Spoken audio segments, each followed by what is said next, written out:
Aujourd'hui, on va vous entretenir de la vie de Saint Jean de Dieu. Donc, Saint Jean de Dieu est né en 1495 au Portugal. Donc, il meurt le 8 mars 1550 à l'âge de 55 ans. Et on sait peu de choses, dans le fond, de sa vie, de son enfance, sauf un fait qui est arrivé à l'âge de 8 ans. À ce moment-là, c'était en 1503. On dit qu'il serait parti, il aurait laissé ses parents. On serait parti avec un prêtre éventuellement. Il aurait suivi un prêtre à son insu. Et il se serait rendu en Espagne, et ça, à Madrid, une marche de 650 km. Donc, c'est tout un voyage à pied pour un enfant de cet âge-là. Et aussi, on a une autre hypothèse aussi. On dit qu'il serait parti à cause que sa mère était malade pour aller chercher des médicaments. Mais il ne reviendra pas chez lui. Il va 30 ans va se passer avant qu'il retourne à la maison. Donc, c'est pour ça qu'on sait, on pense que c'est peut-être un prêtre qui aurait suivi là, à son insu, et puis qu'au cours du voyage, le prêtre se serait aperçu que le jeune l'aurait suivi. Mais leurs routes vont se séparer, parce qu'à Madrid, c'est quand même assez loin, 650 km, et lui, en cours de route, il ne pourra pas continuer. Par contre, ils vont s'arrêter, parce qu'au cours de la route, bien entendu, ils ne feront pas ça dans une journée, donc ça va être étalé sur plusieurs jours. Et ils vont arrêter au sanctuaire de Notre-Dame de la Guadeloupe. Ça, on va voir ça tantôt, là, ça va avoir une importance ça aussi dans sa vie, parce que ça va être un moment là, clé là, où il va se rendre en pèlerinage à Notre-Dame de la Guadeloupe, mais pour entreprendre maintenant sa véritable mission qui va être auprès des malades. Et donc, lui, il va s'arrêter en cours de route, il ne suivra pas le prêtre jusqu'à la fin. Et il va être hébergé, il va être recueilli par François. On dit François, dit le majoral, intendant des troupeaux du comte d'Oropesa, Don Fernando de Tolède. Donc, on dit de lui, donc c'est là qu'il va avoir son éducation, même sur le plan chrétien, sur le plan religieux, etc., etc. Mais ça se montre une personne brillante. On a rien que des éloges à lui donner. Il est vraiment quelque chose de spécial, un jeune vraiment spécial. Et ce que c'est qui va arriver, il va s'occuper des troupeaux. À un moment donné, il va avoir la charge des troupeaux et entre autres des chevaux. On va lui donner ce travail-là. Et cela, il raconte ici, là, il dit « Quand j'étais au service du comte, il m'arrivait d'éprouver une vive douleur à voir les chevaux de ses écuries gras et luisants, couverts de riches harnais, et les pauvres maigres en haillons et sans soin. » Donc, il va avoir déjà une interrogation.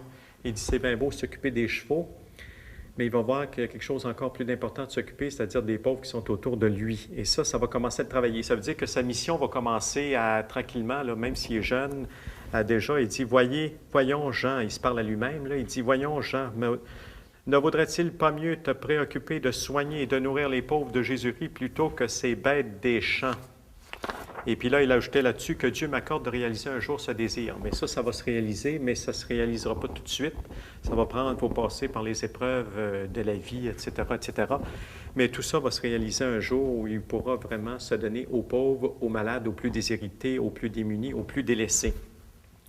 Et là, ce qui va arriver, il va un jour... Donc, c'est ça, c'est c'est vraiment quelqu'un de brillant, d'intelligent. On reconnaît toutes ses aptitudes.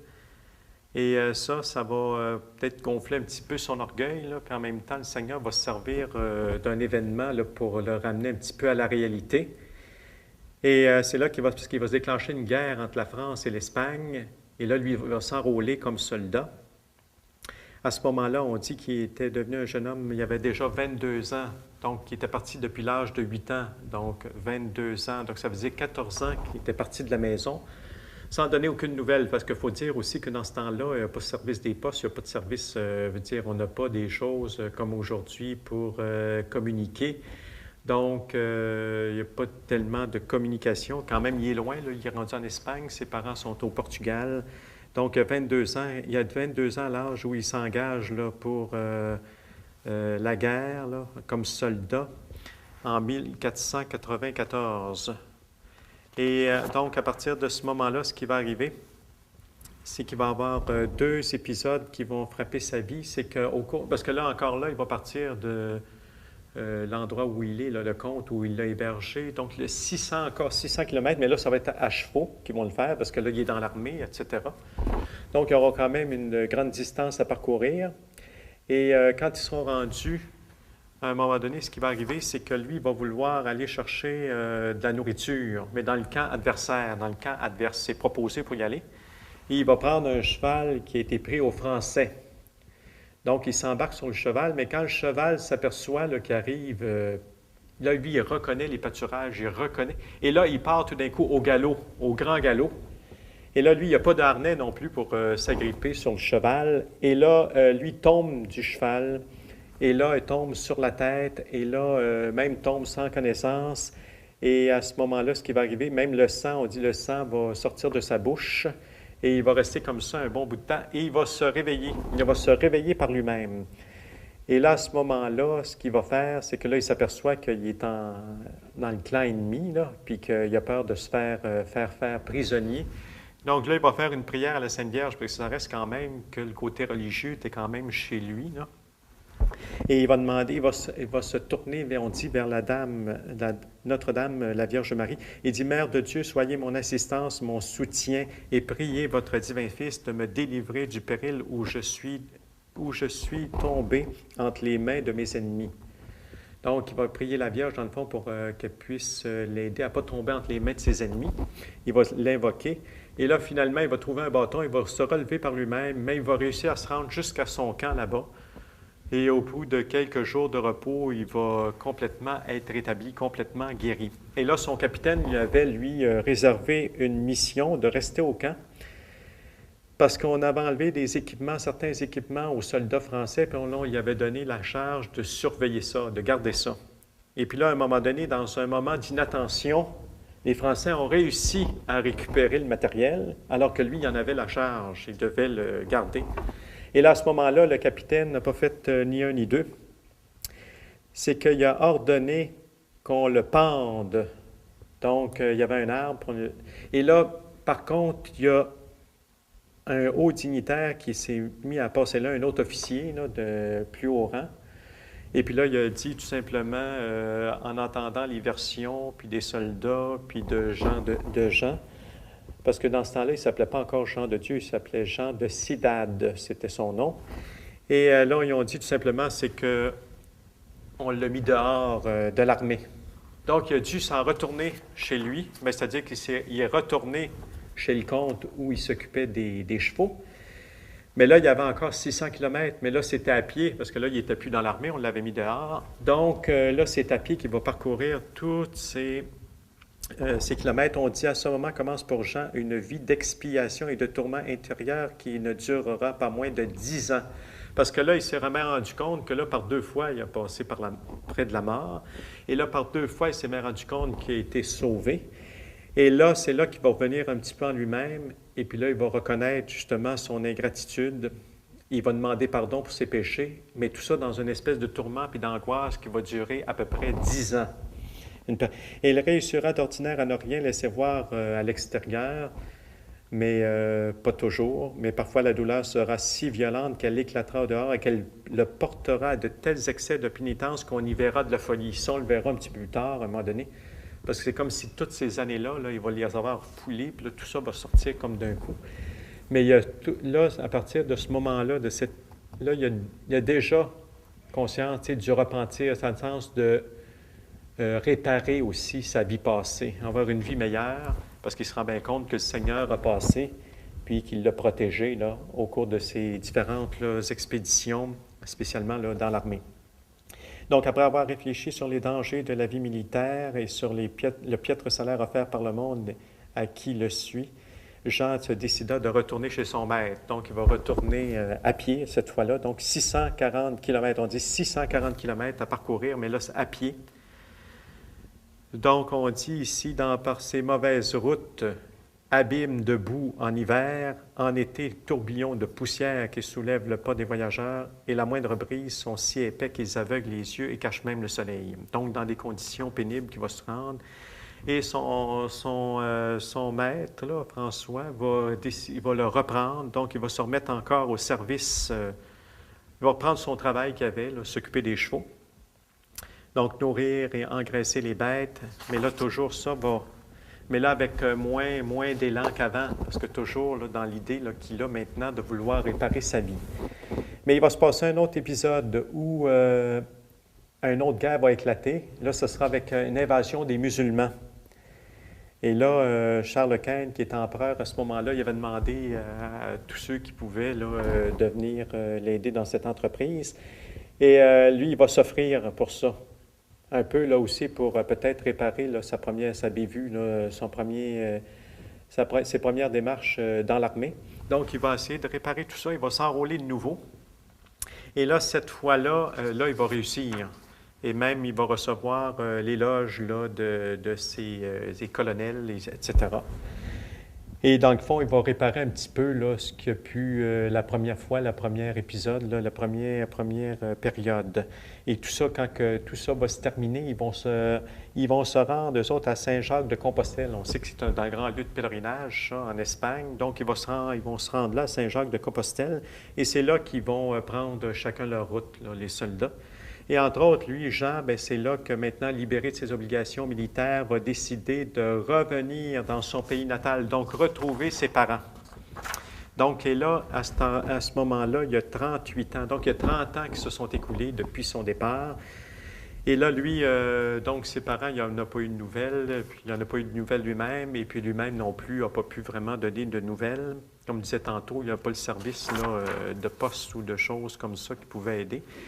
Donc, il va s'y rendre et bien entendu qu'il va reconnaître la maison familiale et quand il va cogner à la porte, il va s'apercevoir que c'est des gens, c'est des inconnus qui sont là. Et là, son père et sa mère ne sont plus là. Par contre, un de ces vieils oncles, en entendant, parce que là, il avait seulement 8 ans, puis là, il arrive à l'âge de 38 ans, donc non plus personne non plus le reconnaissait. Donc, ce qu'on va faire, c'est qu'on va, en raconter un petit peu son histoire, tout ça, puis là, son oncle va le connaître. Il y a un oncle encore qui vit dans le village, puis là, il va le reconnaître, puis lui, il va vouloir, il dit, bien, viens chez moi, je suis prêt à t'héberger, etc., etc. Donc, on dit impatient, donc il presse alors le pas, est guidé par les souvenirs, donc il frappe à la maison paternelle, mais il n'y a personne. Donc là, c'est là qu'à ce moment-là, il va rencontrer un vieillard qui se trouve être son oncle, puis là, en racontant son histoire, bien, il va le reconnaître. Et puis là, lui, il va y raconter ce que c'est qui est arrivé. Il dit, allant des uns aux autres, donc il rencontre un digne vieillard, c'est son oncle, après avoir parlé avec lui, bon, etc. Jean lui conte toutes ses aventures, mais il se met aussi à poser des questions. Et c'est là que son oncle explique que ce qui est arrivé. Il dit, « Mon fils, votre mère, je dois vous l'avouer, est morte peu de jours après qu'on vous ait ravi, qu'on vous eût ravi à son affection. » Donc, quelques jours après son départ, ne sachant pas où il était allé, ou même qui l'avait emmené, puis où il se trouvait, bien là, elle est morte de chagrin. Elle est morte de chagrin quelques jours après. Votre absence lui causa une douleur et une peine d'autant plus intense qu'elle ignorait qui vous avait amené et où vous aviez été conduit. Vous, si jeune, et de quelle façon? Aussi, nous en sommes persuadés, le chagrin a raccourci prématurément ses jours. Quant à votre père demeuré veuf et sans enfant, donc lui, il avait tout perdu, son fils, mais il ne savait pas où il était rendu. Il avait perdu sa femme, donc il n'y avait plus de famille, il n'y avait plus rien, il était seul. Et là, à ce moment-là, il a décidé d'entrer dans le monastère chez les franciscains. Il a pris l'habit de Saint-François à Lisbonne. Et c'est là qu'il a achevé ses jours. Mais au moment où Jean va retourner dans son village, son père aussi est mort. Donc, les deux sont morts, ses parents sont morts. Par conséquent, mon fils, si vous voulez vous reposer en ce pays, demeurer chez moi, je vous accueille très volontiers. Donc, il l'accueillait vraiment comme son fils.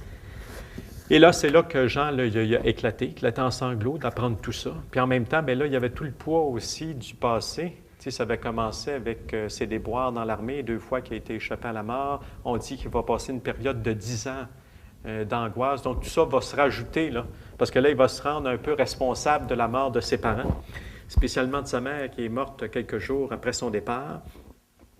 Donc, dans le fond, comme s'il avait été la cause des malheurs de sa famille.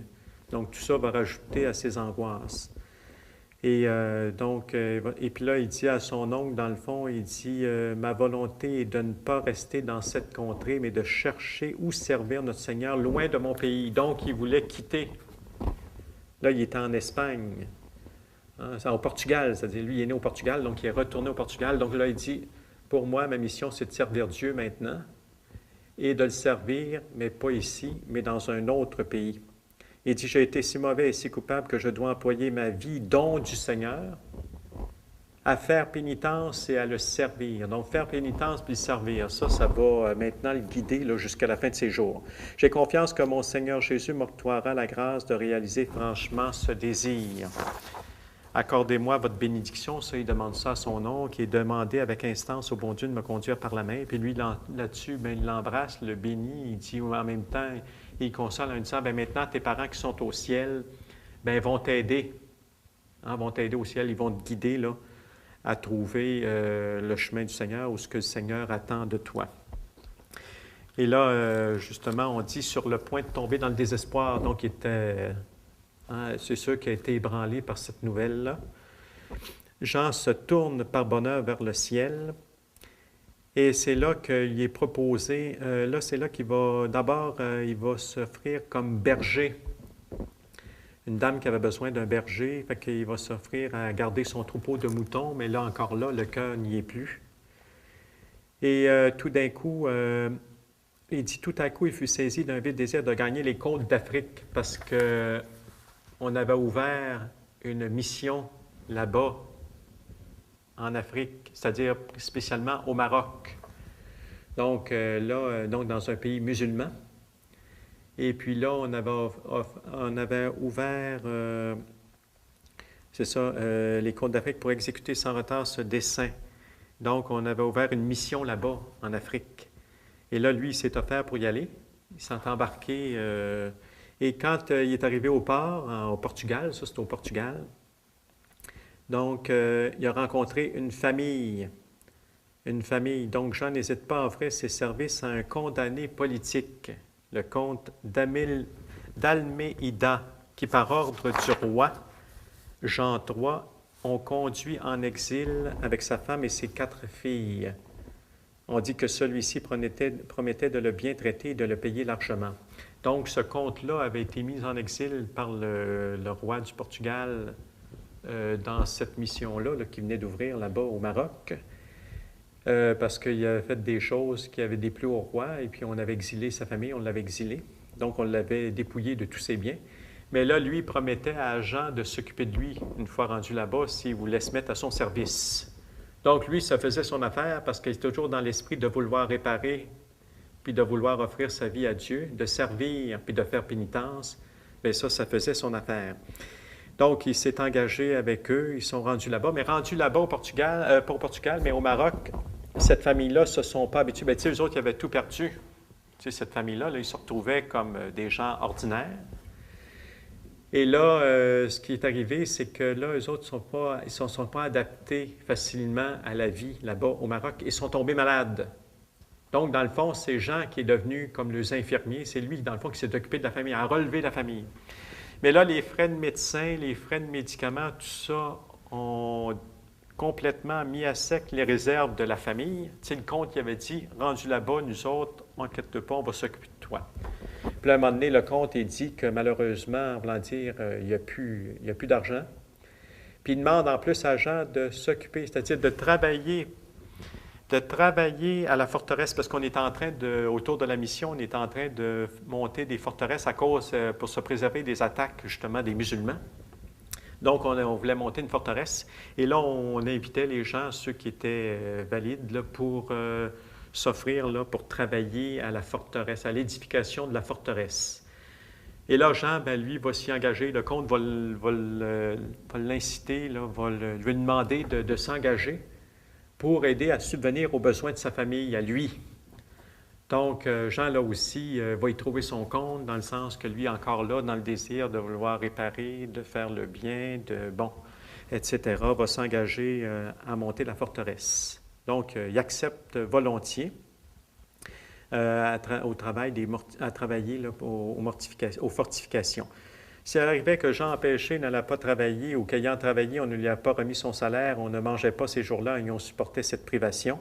Cette œuvre était si belle et si agréable au Seigneur que Jean avoua lui-même plus tard. Notre Seigneur, dans sa grande miséricorde, m'a fourni l'occasion de l'accomplir pendant quelque temps afin de m'aider à mériter les grâces dont il m'a comblé depuis.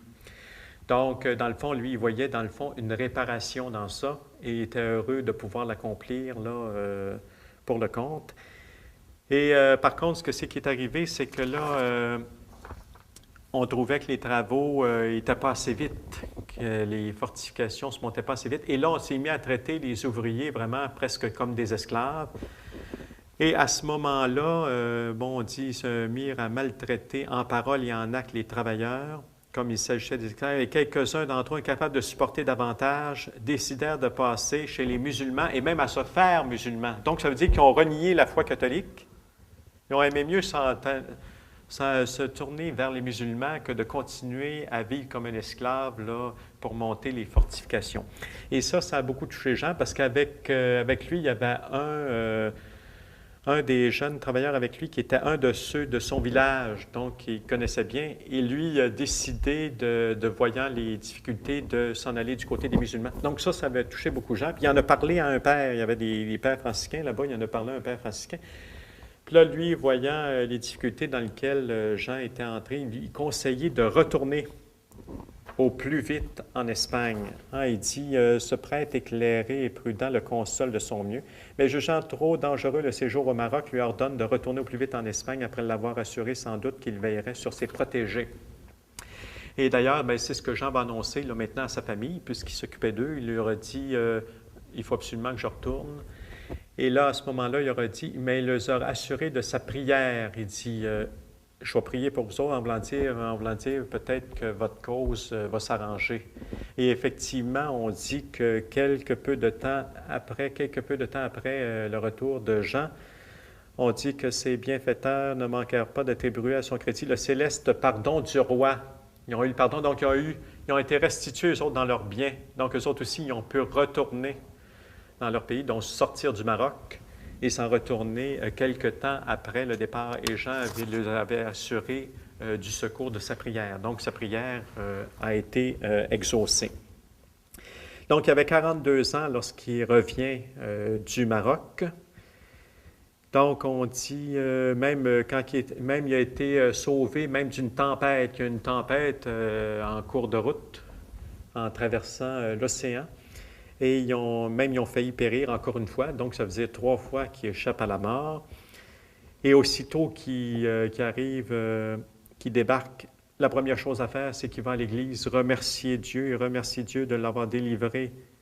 Bon, d'abord là-bas, des tentations d'apostasie, tout ça, et de l'avoir secouru là, par le péril de la mer. Ne sont pas, et là, il dit, en voulant dire, ce sont mes péchés et mes infidélités à la grâce qui sont la cause de tous ces malheurs. Il attribuait ça, lui, à ses péchés, tous ces malheurs qui fondaient sur lui.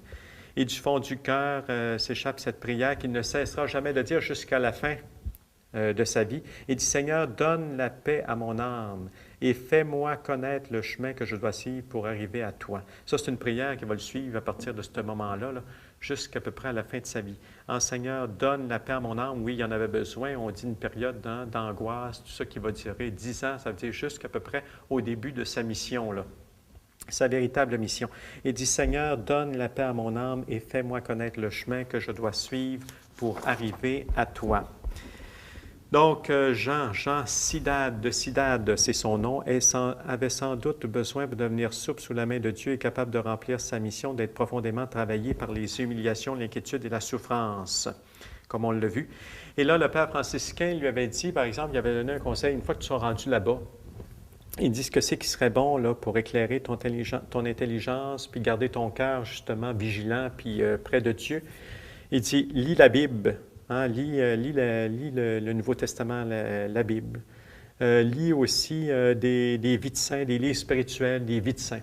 Fait que c'est ce qu'il a fait. Donc, il s'est trouvé un petit travail. Il se gardait peu pour lui. Et puis tout le reste, justement, il en profitait pour acheter des livres spirituels, de spiritualité. Donc, des vies de saints, des vies spirituelles, vie de prière, la Bible, etc. Là, il s'est mis à lire. Et puis là, donc, c'est devenu, même ses livres préférés, on dit c'était la Bible, la vie de Jésus-Christ, l'imitation aussi de Jésus-Christ. L'imitation de Jésus-Christ, ça, c'est des livres qu'il aimait. Et là, il s'est mis, dans le fond, il s'est dit, comme ça me fait tellement de bien, Il s'est mis à en faire le commerce. Donc, dans le fond, toutes ses économies de son travail allaient pour acheter des livres. Et puis là, il s'est mis à en faire le commerce, c'est-à-dire en vendre, tout simplement, parce qu'il s'est rendu compte que ça lui faisait du bien. Mais par contre, tous les livres qu'il vendait ou qu'il recommandait, il les avait tous lus avant pour savoir si c'était des bons livres. Et là, il s'est mis à faire l'apostolat du livre. Même à un moment donné, qu'il pensait que tout simplement, c'était ça sa mission, là. Et puis là, il s'est mis à acheter des images, des chapelets, des médailles, des choses comme ça. Et ceux qui étaient trop pauvres, bien, ils en distribuaient aux enfants gratuitement. Puis quand il voyait que quelqu'un voyait le prix du livre, puis il semblait hésiter, ça ne le dérangeait pas de vendre à perte. Lui, l'important, c'est que les armes... Et au travers, lui, il avait mis, parce que dans ce temps-là, dans les années 1500, là, on est en 1538, 1537, donc c'est l'année des chevaliers. Le temps des chevaliers, puis tout ça, là, ça c'est bien populaire. Et lui, il en avait acheté quelques-uns qui mettaient au travers de ses livres de spiritualité. Ça, c'était pour attirer les jeunes. Mais quand il voyait qu'il était attiré par ces livres-là, là, il disait « Non, non, ça, c'est pas des bons livres. » Et puis là, il en profitait pour plutôt leur passer des livres de spiritualité, des livres de saints, la Bible, etc., etc. Et puis lui, il traînait ça sur son dos. Tu sais, au début, il n'y avait pas de local, donc il traînait ça sur son dos. Il allait là dans le village, sur la place. Et puis là, il présentait ses livres. Puis c'est comme ça que ça a commencé, en distribuant des images. Donc, tous les livres qu'il met en vente, il commence par les lire d'abord pour s'assurer qu'ils sont bons, avant de les recommander. Donc, il achète, justement, comme je disais tantôt, quelques romans de chevalerie, justement, qu'il place bien en vue pour attirer les jeunes. Puis une fois qu'ils sont rendus, bien là, c'est là qu'il leur dit « Non, non, ça, c'est pas très édifiant, ça ne sera pas utile. » Mais là, je te présente tel livre, tel livre. Puis là, quand il voyait qu'il hésitait à cause du prix, bien là, il n'hésitait pas à vendre à perte parce que lui, l'important, c'était de faire l'apostolat. Aussi, en peu de temps, j'ai augmenté son profit spirituel et temporel. Donc, ça veut dire que lui-même aussi se nourrit parce que tout en nourrissant les autres, lui aussi, donc spirituellement, va grandir. Et donc, il invite les autres à lire en même temps. Et c'était beaucoup de peine parce qu'il devait circuler toujours d'un lieu à un autre avec ce fardeau sur les épaules. Aussi, décida-t-il de se rendre à Grenade et de s'y établir. Il élut domicile et installa sa boutique. Donc, il a installé une boutique. Donc, finalement, il va s'installer. Finalement, il va faire rien que ça. Il va se consacrer seulement à ça. Il va avoir sa petite boutique parce qu'il trouvait ça un peu lourd de traîner tous ses livres. Et même à cette même époque-là aussi, il y avait un dominicain qui faisait la même chose auprès des jeunes, c'est-à-dire un peu de genre d'apostolat du livre comme ça, où il leur recommandait les lectures de l'Évangile, des petits traités de doctrine, de piété, etc. Donc, ça vient un peu compléter lui-même. Donc, on est dans une année aussi, on est dans une période aussi assez riche, là, parce que c'est la période aussi des Jésuites. Les Jésuites vont faire leur apparition là, dans cette époque-là. Et aussi, aussi, ça va être la période aussi de Saint Jean de la Croix, de Sainte Thérèse d'Avila. Donc, c'est toute une période riche, là, toute dans cette période-là. On va voir que Saint Jean de la Croix aura un rôle à jouer là, dans sa conversion. Là, il va l'aider. Donc, sans doute, le Seigneur allait bientôt l'appeler à sa vocation de charité, mais son apostolat par le bon livre en a été la préparation. Donc, il acquit ainsi un fonds solide. Et puis, on dit même que, parce qu'il a écrit plusieurs lettres, on a seulement 6 lettres, par exemple, qu'on a pu garder, là, qu'il a écrit. Les autres ont été détruites ou perdues. Mais on dit dans ces 6 lettres qui sont assez longues, on remarque plus de 60 citations textuelles ou légèrement modifiées de la Bible. Donc, ça veut dire qu'il fallait qu'il ait lu puis relu pour être en mesure d'être capable de mettre des passages bibliques dans ses écrits. Et on dit aussi qu'il a cité plus de 20 fois l'imitation de Jésus-Christ dans ces différentes lettres dont on a pu conserver. Donc, ça veut dire que c'est le fruit d'une lecture fréquente. Fréquente et aussi, ça veut dire fidèle, ça veut dire pas mal régulière aussi. Donc, on arrive vers la fin de 1538. Il est âgé de 43 ans. Donc, il a passé par différentes épreuves. Et là, on se trouve le 20 janvier 1539, c'est le jour de la fête de Saint-Sébastien. C'est un martyr, c'est un soldat martyr. Et on dit que ce martyr, c'est qu'on dit tout Grenade est là pour célébrer la gloire du soldat martyr et implorer le libérateur de la peste, parce qu'il avait été protecteur. Il avait été, chaque fois, on l'invoquait, justement, chaque année, si on faisait un pèlerinage, c'était justement pour demander la protection contre la peste. Et il s'était toujours trouvé, chaque fois qu'on l'invoquait, On était toujours protégés. Donc, préserver la ville du terrible fléau de la peste. Donc, on l'invoquait spécialement pour ça. Et ça, c'était dans une montagne, puis tout le peuple montait dans la montagne. Et on dit à ce moment-là, l'orateur de la fête, c'était Maître Jean d'Avila. Donc, ce fameux Maître Jean d'Avila, c'est Saint Jean de la Croix. Donc, Saint Jean de la Croix qui, avec Sainte Thérèse d'Avila, dans cette période-là, a réformé le Carmel. Donc, c'est pour ça que je dis que c'est une période riche. Donc, il y a le Carmel qui va être réformé par Saint Jean de la Croix. Donc, on va avoir une rencontre avec Jean de Dieu. Bien, le futur Jean de Dieu, parce qu'il ne porte pas encore le nom de Jean de Dieu, ça va devenir un petit peu plus tard. Donc, et là, dans ce sermon-là, il enseigne que chacun doit s'ancrer dans la volonté de tout souffrir et de mourir plutôt que de commettre le péché. Tu sais, au lieu de commettre le péché, éviter le péché. Il dit on devrait plutôt mourir, souffrir plutôt que de pécher. Cette peste plus dangereuse encore, cette peste plus dangereuse, le péché, c'est ça que disait Saint Jean de la Croix, le péché, la peste, c'est encore bien plus dangereux que la maladie dans le fond. Parce que la maladie, oui, elle peut détruire le corps, mais elle ne peut pas détruire l'âme. Tandis que par le péché, on peut détruire l'âme. À ce moment-là, c'est risque de perte de la vie, mais de la vie éternelle. Donc, Jean va être présent, il va entendre le sermon. Et puis là, c'est là qu'on dit avec toute cette période-là, ça va être un peu comme la fin aussi de cette période d'angoisse-là, qui va l'avoir tenue pendant 10 ans. Là. Ça va être l'aboutissement de tout ça. Là. Parce que là, à ce moment-là, il voit comme sa vie tout en raccourci. Mais tous ses péchés, là, toute sa vie de péché, tout ce qu'il a pu vivre. Là. Donc, c'est comme dans un raccourci. C'est comme Dieu, il montre ça comme dans un petit film, puis ça passe vite, vite, vite, puis il voit tout ça. Là. Et puis là, donc, il dit, sous la violence du repentir, de la nette conviction de son indignité devant Dieu, il éclate en sanglots et s'écrie de toutes ses forces, « Miséricorde, mon Dieu, miséricorde! » Donc, il demande la miséricorde. Mais là, il va se mettre à partir. Il va partir dans les rues de la ville. Et puis là, c'est là que va venir un petit peu vraiment son moment de folie, là, dans le sens, c'est comme si toutes ces années-là, toutes ces angoisses, là, ça va éclater, là. Il dit, par mépris de lui-même, il se jette à terre, donne de la tête contre les murs, s'arrache la barbe et les sourcils. Tous pensent qu'il a perdu la raison. Les enfants le traitent de fou. Là, il descend, puis il court vers la ville, vers sa petite boutique, parce que là, il était dans la montagne, donc il descend. Il ne s'aperçoit pas, par exemple, que les enfants à l'arrière le suivaient. Les petits garçons, les enfants, tout ça, qu'attire le cri sinistre, au fou, parce que les enfants criaient au fou, il était là, après savoir, on dit qu'il se jetait la tête sur les murs, se jetait à terre, implorait la miséricorde du Seigneur, etc. Là, arrive à sa boutique, se met à se dépouiller de tout ce qu'il avait. Puis là, commence à distribuer tous ses livres, ses images, ses objets de piété, etc. Il donne tout ça à tout le monde. Il se dépouille comme Saint François d'Assise. Même, il enlève tous ses vêtements, tout ce qu'il se garde, c'est juste quelque chose pour couvrir sa nudité. Mais il donne tout, il se dépouille de tout.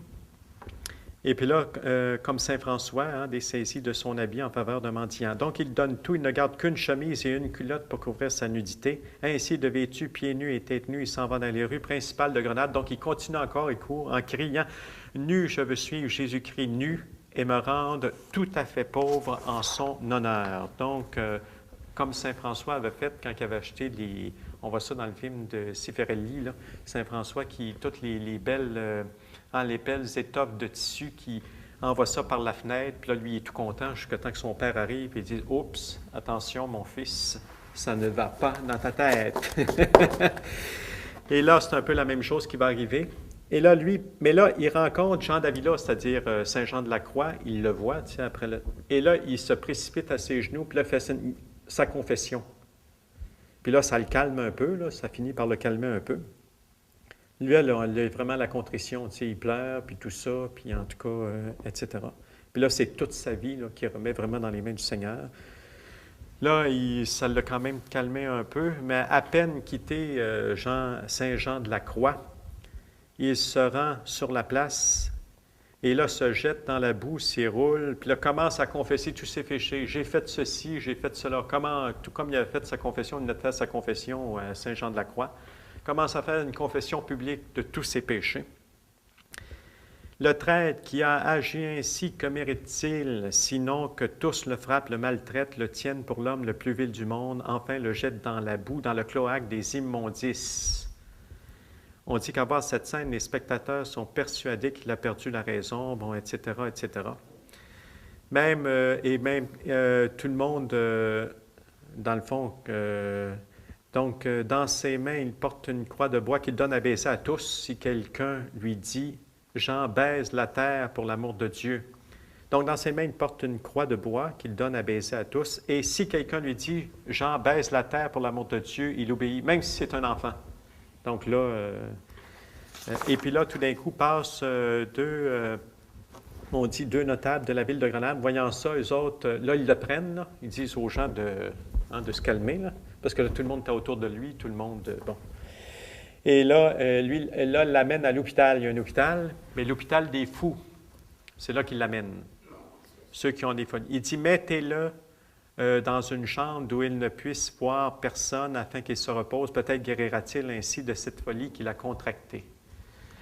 Et là, à ce moment-là, ce qui arrive, c'est qu'on avait une façon de régler le cas de ceux qui avaient des folies dans ce temps-là. Ceux qui avaient des crises de folie, on avait une façon assez particulière à cette époque-là pour les calmer, c'était des coups de fouet. Donc, c'est ça, à cette époque-là, on pensait que de les saisir comme ça, là, parce que c'est sûr que les coups de fouet, ça les saisit. Donc, en pensant qu'en les saisissant comme ça, qu'on pouvait arriver à les calmer. Donc, on dit, on en vint bientôt au principal traitement administré dans ce temps-là, donc aux gens de son espèce, donc les coups de fouet. Donc, l'étroite mise au fer et aux autres procédures douloureuses et punitifs analogues destinées à leur faire perdre leur furie et à favoriser leur retour au bon sens. C'est ainsi que les infirmiers attachèrent Jean par les pieds et les mains, le mirent à nu et avec une corde pliée en deux, lui administrèrent une bonne volée de coups. Mais là, lui, il s'encourageait à en donner davantage. Hein, lui, il était d'accord avec ça. Il disait, et Jean se met à les encourager. Mes frères, frappez cette chère traîtresse ennemie du bien, c'est elle qui a été la cause de tout mon mal. Comme je lui obéis, il est juste que nous payons tous les deux, puisque tous les deux, nous avons péché. Donc, il reconnaît qu'il a péché, et puis là, lui, il les encourage à frapper. Mais par contre, ce que c'est que lorsqu'il voit les autres traités, là, par exemple, lorsqu'il voit les autres qui sont traités de la même manière, là, c'est là qu'il n'est plus d'accord. Et là, il les traite de traîtres puis d'ennemis. Ô traîtres ennemis de la vertu, pourquoi traitez-vous si mal et avec tant de cruauté ces pauvres malheureux, mes frères qui se trouvent dans cette maison? Lui, il dit au contraire, il dit, traitez-les avec compassion.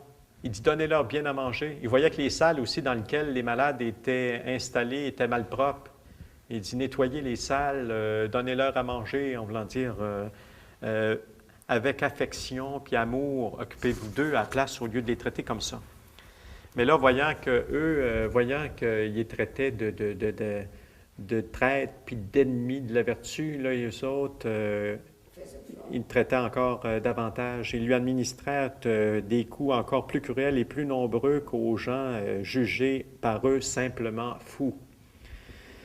Donc, et là, après un certain séjour, et là, au cours de son séjour, c'est que Saint Jean de la Croix a été mis au courant et il a envoyé un de ses disciples à lui pour le réconforter. Et ça, ça l'a beaucoup aidé.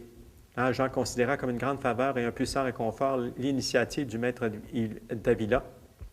Il le faisait visiter, il se souvenait de lui, oublié de tous en cette prison. Donc, il avait envoyé un de ses disciples. Pas Jean de la Croix lui-même, il ne pouvait pas s'y rendre, mais il avait envoyé quelqu'un quand il était en prison. Pas en prison, mais dans l'hôpital. Donc, que Jésus-Christ m'accorde la grâce de posséder un jour un hôpital. Parce que là, à un moment donné, il s'est senti bien, même assez bien que finalement, ils ont enlevé les fers, ils ont arrêté ces traitements-là, là, de le fouetter, etc. Et là, lui, il s'est mis à s'en occuper des autres alentour de lui. Donc là, lui, il s'est mis à nettoyer les salles. Il s'est mis à les traiter comme des hommes, comme des humains, comme des enfants de Dieu. Et d'une manière digne, hein? Même si c'est des malades, il faut s'en occuper comme il faut. Donc, il s'est mis à nettoyer les tables, à s'occuper d'eux, à les faire manger comme il faut, etc. Et puis là, après un certain temps, il a demandé de sortir. Il se sentait prêt, là, maintenant, à sortir de l'hôpital. Et il a demandé son congé au directeur. Et le directeur a accepté. Il a accepté, mais il a dit, je vais t'envoyer mais pars pas sans que je te donne une lettre de recommandation pour pas que les gens à l'extérieur te pensent encore malade puis qu'ils te ramènent encore à l'hôpital. Donc, il a signé une lettre comme de quoi il était en bonne santé puis que maintenant, il était rétabli. Et d'ailleurs, lui-même, Jean l'a reconnu. Il dit, bon, Jean a reçu ce billet en toute humilité, content d'être affermi dans cette opinion que tous l'avaient tenu pour un vrai fou. Mais en même temps, il avait reconnu, par contre, qu'il avait passé par un moment de folie. Tu sais, ça peut, même sur le plan spirituel, à un moment donné, il peut y avoir des excès dans ça, là. Donc, il a reconnu que lui, il avait vécu là, un moment là, de folie. Donc, dans cette période, au moment où il va sortir de l'hôpital, il y a eu l'impératrice. Tu sais, Charles Quint, tantôt l'empereur s'est engagé dans l'armée là, pour combattre contre les musulmans. Et là, lui, il va perdre sa femme va mourir. Et là, il y a un grand défilé de tous les notables, les chevaliers, etc., etc. Et au cours de ces funérailles de l'impératrice, celui qui va prêcher, c'est nul autre que Saint Jean de la Croix. Donc, comme c'est pas loin de l'hôpital, on dit que Jean, probablement, qui s'est rendu à l'hôpital, et c'est là que ça l'a permis une rencontre encore avec Jean de la Croix. Et là, Jean de la Croix va l'amener, lui, chez lui. À ce moment-là, il s'occupait des jeunes. Il y avait comme une espèce d'école pour les jeunes. Il s'occupait des jeunes. Et il va l'amener chez lui. Il va l'inviter à prendre quelque temps là-bas. Et on dit même, donc, Jean d'Avila, c'est-à-dire Saint Jean de la Croix, il résidait d'une manière habituelle depuis 1538. Il dirigea pendant quelques années le collège des jeunes garçons de la Très Sainte Trinité, près de l'église du Saint-Esprit. Donc, dans cette institution, il va engager, dans le fond, Jean. Mais là, il va y permettre, par exemple, du temps suffisant pour les lectures spirituelles. Lui-même aussi, Jean de la Croix, va lui donner plusieurs instructions pour affermir sa foi, l'aider. Et là, lui, il va être aussi un peu comme concierge, si on veut, là, des lieux, là, mais tout en lui donnant suffisamment de temps pour qu'il puisse prier, qu'il puisse faire des lectures spirituelles, puis qu'il soit instruit aussi directement là, par Jean de la Croix. Mais il disait, souvent, il disait à son directeur, il trouvait son bonheur dans les blâmes et les offenses et les épreuves. Il dit, recevait-il un coup de soulier, un coup sur la nuque, il s'empressait d'en parler au père d'Avila comme d'une aubaine. Donc, ça veut dire quelque chose d'extraordinaire pour lui. Parce que dans le fond, il ressemblait à ce moment-là à Jésus qui avait été bafoué, etc. Bon. Puis lui, toujours dans son idée de vouloir le repentir, réparer sa vie, puis travailler pour Dieu, donc peu importe dans les conditions. Donc, il a été à peu près 4 à 5 mois avec Jean de la Croix, comme ça. Et puis là, Jean de la Croix, à un moment donné, il a dit, bien là, c'était le temps, là. C'était le temps de sa mission. Mais là, il a demandé à son directeur de faire un pèlerinage à Notre-Dame de la Guadeloupe. Tu sais, je l'avais dit ça quand il était parti de chez lui à l'âge de 8 ans, quand il était parti avec le prêtre, ne sachant pas où il allait exactement. Il devait se rendre à Madrid. Lui, il ne s'est pas rendu avant, mais il était arrêté au pèlerinage à Notre-Dame de la Guadeloupe. Donc, il a demandé, avant d'accomplir sa mission auprès des plus pauvres et des malades, d'être en mesure de faire ce voyage, ce pèlerinage, et bien entendu qu'il a accepté.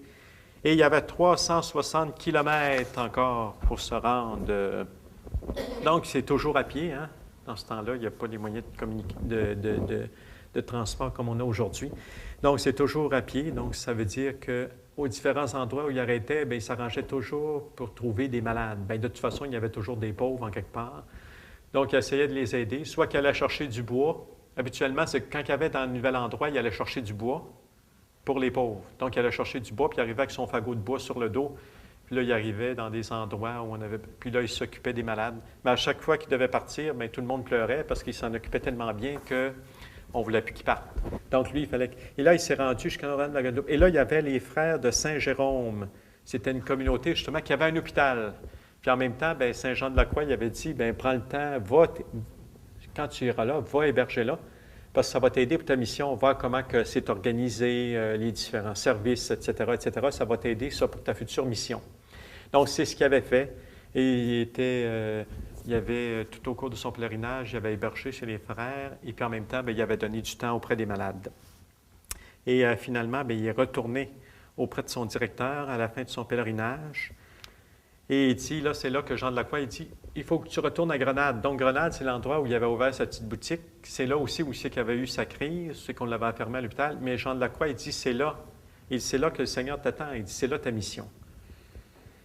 Donc, il était d'accord avec ça, donc, comme son directeur. Et il dit, la première chose que tu feras quand tu seras rendu là-bas, il dit, trouve-toi un prêtre là-bas comme directeur spirituel et ne fais pas rien d'important sans demander son avis. Et il dit, par exemple, si tu as des conseils à me demander, il dit, tu as juste à m'écrire et là où je suis, je te répondrai. Donc, c'était d'accord comme ça. Et c'est ce qui est arrivé. Donc, il s'est mis en route vers Grenade. Donc, on est en novembre 1539. À ce moment-là, il avait 44 ans. Donc, sa mission va durer à peu près 11 ans. 11 ans. Là, sa véritable mission. Tu sais, ça a commencé loin, ce désir-là, de s'occuper des pauvres et des malades, quand il était au service du comte, là, qui s'occupait des chevaux. Et là, il va se passer toutes sortes de périodes difficiles. Il va se rendre au Maroc, va revenir, etc. Bon, toutes sortes d'épreuves. Passe par 3 fois par la mort, près de la mort. Et finalement, va être préservé à chaque fois. Et là, dans les derniers 11 ans de sa vie, là, il va les passer vraiment auprès des malades. Mais là, il s'agit de commencer, là, la mission. Donc, il n'y a rien, il n'y a aucun bâtiment, il n'y a aucun aide, il est complètement seul. Il n'y a personne qui sait qu'est-ce qu'il va faire. Il est vraiment tout seul, à part de Saint-Jean-de-la-Croix, là, qui le guide là, dans sa mission. Donc, dès le premier matin, il s'était rendu à l'église, premièrement pour prier, offrir tout ça, demander l'aide du Seigneur. Et là, il avait fait comme il faisait, comme quand il partait en voyage. Il avait été chercher du bois, un fagot de bois, puis là, il devait rentrer dans la ville, Grenade. Mais là, ce jour-là, il avait honte un peu, mais aussi, tu sais, avec tout ce qui s'était passé. Bon, tout ça, il était entré à l'hôpital, bon, tout ça dans les conditions aussi dans lesquelles il était entré. Donc, etc. Donc, il n'a pas été, non, il n'a pas entré. Première pauvre qu'il a rencontré, il a donné son fagot de bois, puis bon. Et le lendemain, il est retourné. Bon, il est retourné encore à l'église, mais là, ce fois-là, là, il s'est ressaisi, comme on dit, avec la grâce de Dieu. Et c'est là qu'il s'est parlé en lui-même, un peu comme Saint François, là, comme il dit, ainsi, sieur Anne, monsieur Anne, sieur Anne, en voulant dire Anne, son corps, là. Il dit, par dignité, par point d'honneur, tu refuses d'entrer à Grenade chargé de bois. À l'instant, tu vas pourtant porter ce bois jusqu'à la grande place. Oui, abat cette fierté, abat cet orgueil. Et là, aussitôt qu'il est rentré, bien là, on s'est mis à se moquer de lui. Et là, on lui disait, hey, comment, Jean, te voilà maintenant bûcheron? Parce qu'on le voyait avec son fagot de bois sur le dos. Ah, maintenant, tu es bûcheron. À quoi t'a servi ce séjour à l'hôpital? C'est incroyable, tu ne cesses de changer de métier. Ah, eux autres, ils l'avaient connu aussi. Ah, ils l'avaient connu comme libraire, si on peut dire. Ah, il était l'apostolat du livre. Là, après ça, bien, il avait fait son petit séjour à l'hôpital, son moment de folie. Puis là, il revient avec son fagot de bois. Donc, on se moquait de lui. Mais lui, il tournait tout ça en humour, là. Ah, ça ne le dérangeait pas. Donc, ça veut dire que la grâce l'avait aidé. Lui qui avait peur d'entrer, là, bon, mais là, maintenant, il a pu affronter. Et ce qu'il a fait, c'est que tout simplement, c'est qu'il a vendu son fagot de bois. Il a fini par vendre son fagot de bois. Puis là, avec le petit peu d'argent qu'il avait, bien là, il l'a distribué avec les pauvres qui se trouvaient sur la place. Donc, il a fait ça pendant plusieurs jours comme ça, à aller chercher son fagot de bois. Puis chaque jour, il y avait toujours quelqu'un qui venait y acheter son fagot de bois. Puis avec l'argent qu'il avait, bien là, c'est comme ça qu'il a aidé les pauvres. Donc, c'est comme ça que ça a commencé. Mais là, il s'est bien rendu compte que ce n'était pas suffisant, cela, là, c'est avec les besoins immenses qu'il y avait, veut dire en voyant le temps de pauvreté, tant de misère, bien là, il ne pouvait pas se contenter seulement d'un fagot de bois à vendre pour aider les pauvres. Et c'est là qu'avec l'aide aussi de son directeur, il s'est trouvé un père franciscain, là, un père spirituel là-bas. Donc, il l'avait conseillé puis aidé. Puis là, finalement, il avait trouvé aux sorties de l'église un matin, il avait vu sur la place, il y avait un local à louer. Et là, il a décidé tout simplement, en allant le visiter, il a décidé de le louer. Donc, c'était une grande salle, c'est comme une grande salle. Le premier étage, il y avait 2 étages. Donc, au premier étage, il avait installé ça avec des bancs. Des grands bancs parce que c'était un peu comme des itinérants, tu sais, des pauvres. Il y en a qui venaient juste un soir, une nuit, 2 nuits, comme ça, juste, bon, en même temps aussi, avoir un petit peu de nourriture, puis reprendre après ça le chemin, là, puis avoir un lieu de repos. Donc, il y avait une espèce de foyer aussi, où il pouvait avoir un peu de chaleur, puis il pouvait s'étendre sur les bancs puis dormir. Et au 2e étage, bien là, il y avait installé différents secteurs, dépendant aussi des maladies là, de ceux qui se présentaient, là. Mais des lits, c'était pas vraiment des lits, c'était juste des nattes par terre. D'ailleurs, lui-même couchait sur une natte, donc c'était pas très confortable. On dit même avec une pierre qu'il avait comme oreiller. Donc, un peu comme Jésus, hein, qui n'avait pas d'endroit où poser la tête. Hein. Donc, lui aussi, un peu de la même manière. Et là, bon, au moins, il y avait quand même plus spacieux, il y avait quand même plus... c'était mieux, donc déjà là. Et comme ça s'est fait connaître. Donc, ça n'a pas été long non plus que les pauvres ont tout de suite... tu sais, ça s'est parlé, ça s'est su. que là, il y avait quelque chose d'ouvert pour les pauvres. Donc, c'est pas long que ça s'est transmis. Donc, ça veut dire de plus en plus de gens venaient. Et le soir, ce qu'ils faisaient, c'est que à la fin des marchés, parce qu'on avait des marchés publics où on vendait souvent des poissons, mais souvent, à la fin de la journée, le poisson, donc, il n'aurait pas pu se conserver. Donc, on le donnait à Jean pour ses pauvres. Mais lui, ce n'était pas suffisant parce que pour ses pauvres, donner à manger à ses pauvres. Donc, il s'était fait avec une corde qui passait par le cou. Il y avait comme deux grosses marmites. Puis là, il passait dans la ville, puis il demandait au monde. Puis il y avait une manière à lui un peu particulière de le demander, assez que justement les gens étaient touchés, puis il donnait davantage. Il dit, quelqu'un veut-il se faire du bien à lui-même? C'est ça qu'il disait. Mes frères, pour l'amour de Dieu, faites-vous du bien à vous-même. Et ça, il s'est inspiré justement de la Bible. Justement, lui-même avait lu beaucoup de passages de la Bible. Et entre autres, un passage de l'Ecclésiaste. On dit au chapitre 14, verset 12, « Mon fils, si tu as quelque chose, fais-t'en du bien à toi-même. » Et puis là, c'était cette manière-là, lui, qui avait, en disant, fais-t'en du bien, ça veut dire, fais-toi du bien. Mais en réalité, si tu fais du bien aux autres, c'est à toi que tu vas en faire. Donc, en voulant dire, si tu donnes aux pauvres, c'est pas seulement aux pauvres que tu fais du bien, c'est à toi-même que tu fais du bien. Donc, c'est pour ça qu'il criait toujours, « Quelqu'un veut-il se faire du bien? Ben, mes frères, pour l'amour de Dieu, faites-vous du bien à vous-même. » Puis là, il sollicitait les gens là, pour aider ces pauvres. Donc, certains donnaient de l'argent, d'autres du pain, de la viande, des légumes. Donc, ça veut dire que le soir, ça veut dire toute la journée, donc il s'occupait des malades, parce que là, lui, il était tout seul, il fallait qu'il s'en occupe. Donc, autant qu'il pouvait, les soigner, en tout cas les aider, autant qu'il pouvait. Donc, là-dedans, ce n'est pas seulement des fous. Il ne faut pas penser que c'était juste des fous qui venaient, mais il y avait des pauvres, il y avait, en fond, de toutes les conditions là, qui venaient à lui pour se faire aider. Donc, assidu au travail, il avait néanmoins le visage habituellement gai. Les bienfaiteurs visitant sa maison la trouvaient en si bon ordre, hein, parce que, tu sais, il avait vu comment c'était dans l'hôpital où lui-même avait hébergé, donc il tenait à que ce soit propre. Et les pauvres y étaient si bien soignés qu'ils s'étonnaient d'un pareil résultat obtenu par un seul homme. Parce qu'on se demandait comment qu'un seul homme, un homme tout seul, pouvait arriver à faire tout ça. C'est-à-dire s'occuper aussi, donc, d'avoir du manger, de la nourriture, s'occuper des lieux, en plus, mais s'occuper des gens qui sont là, puis s'occuper aussi des malades aussi. Il y avait des malades, donc comme il pouvait.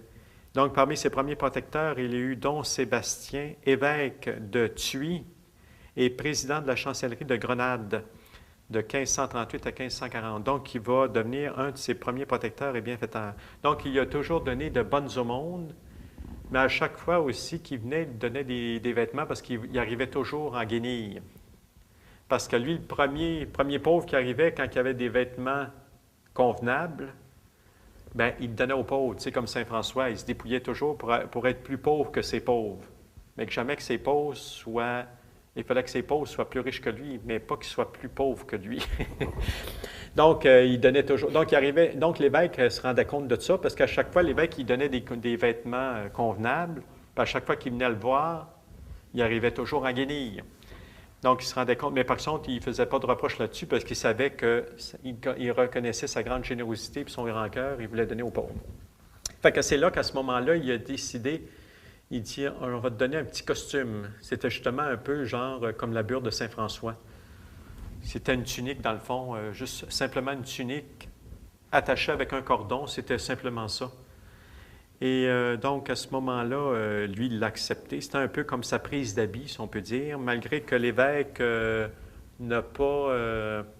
c'est pas une communauté qui l'a fondé là, quand il a donné cet habit-là, mais c'était justement pour le faire distinguer des malades, des pauvres là, qui s'occupaient. Puis en même temps, ça pouvait attirer aussi la confiance aussi de ceux qui pouvaient l'aider. Là.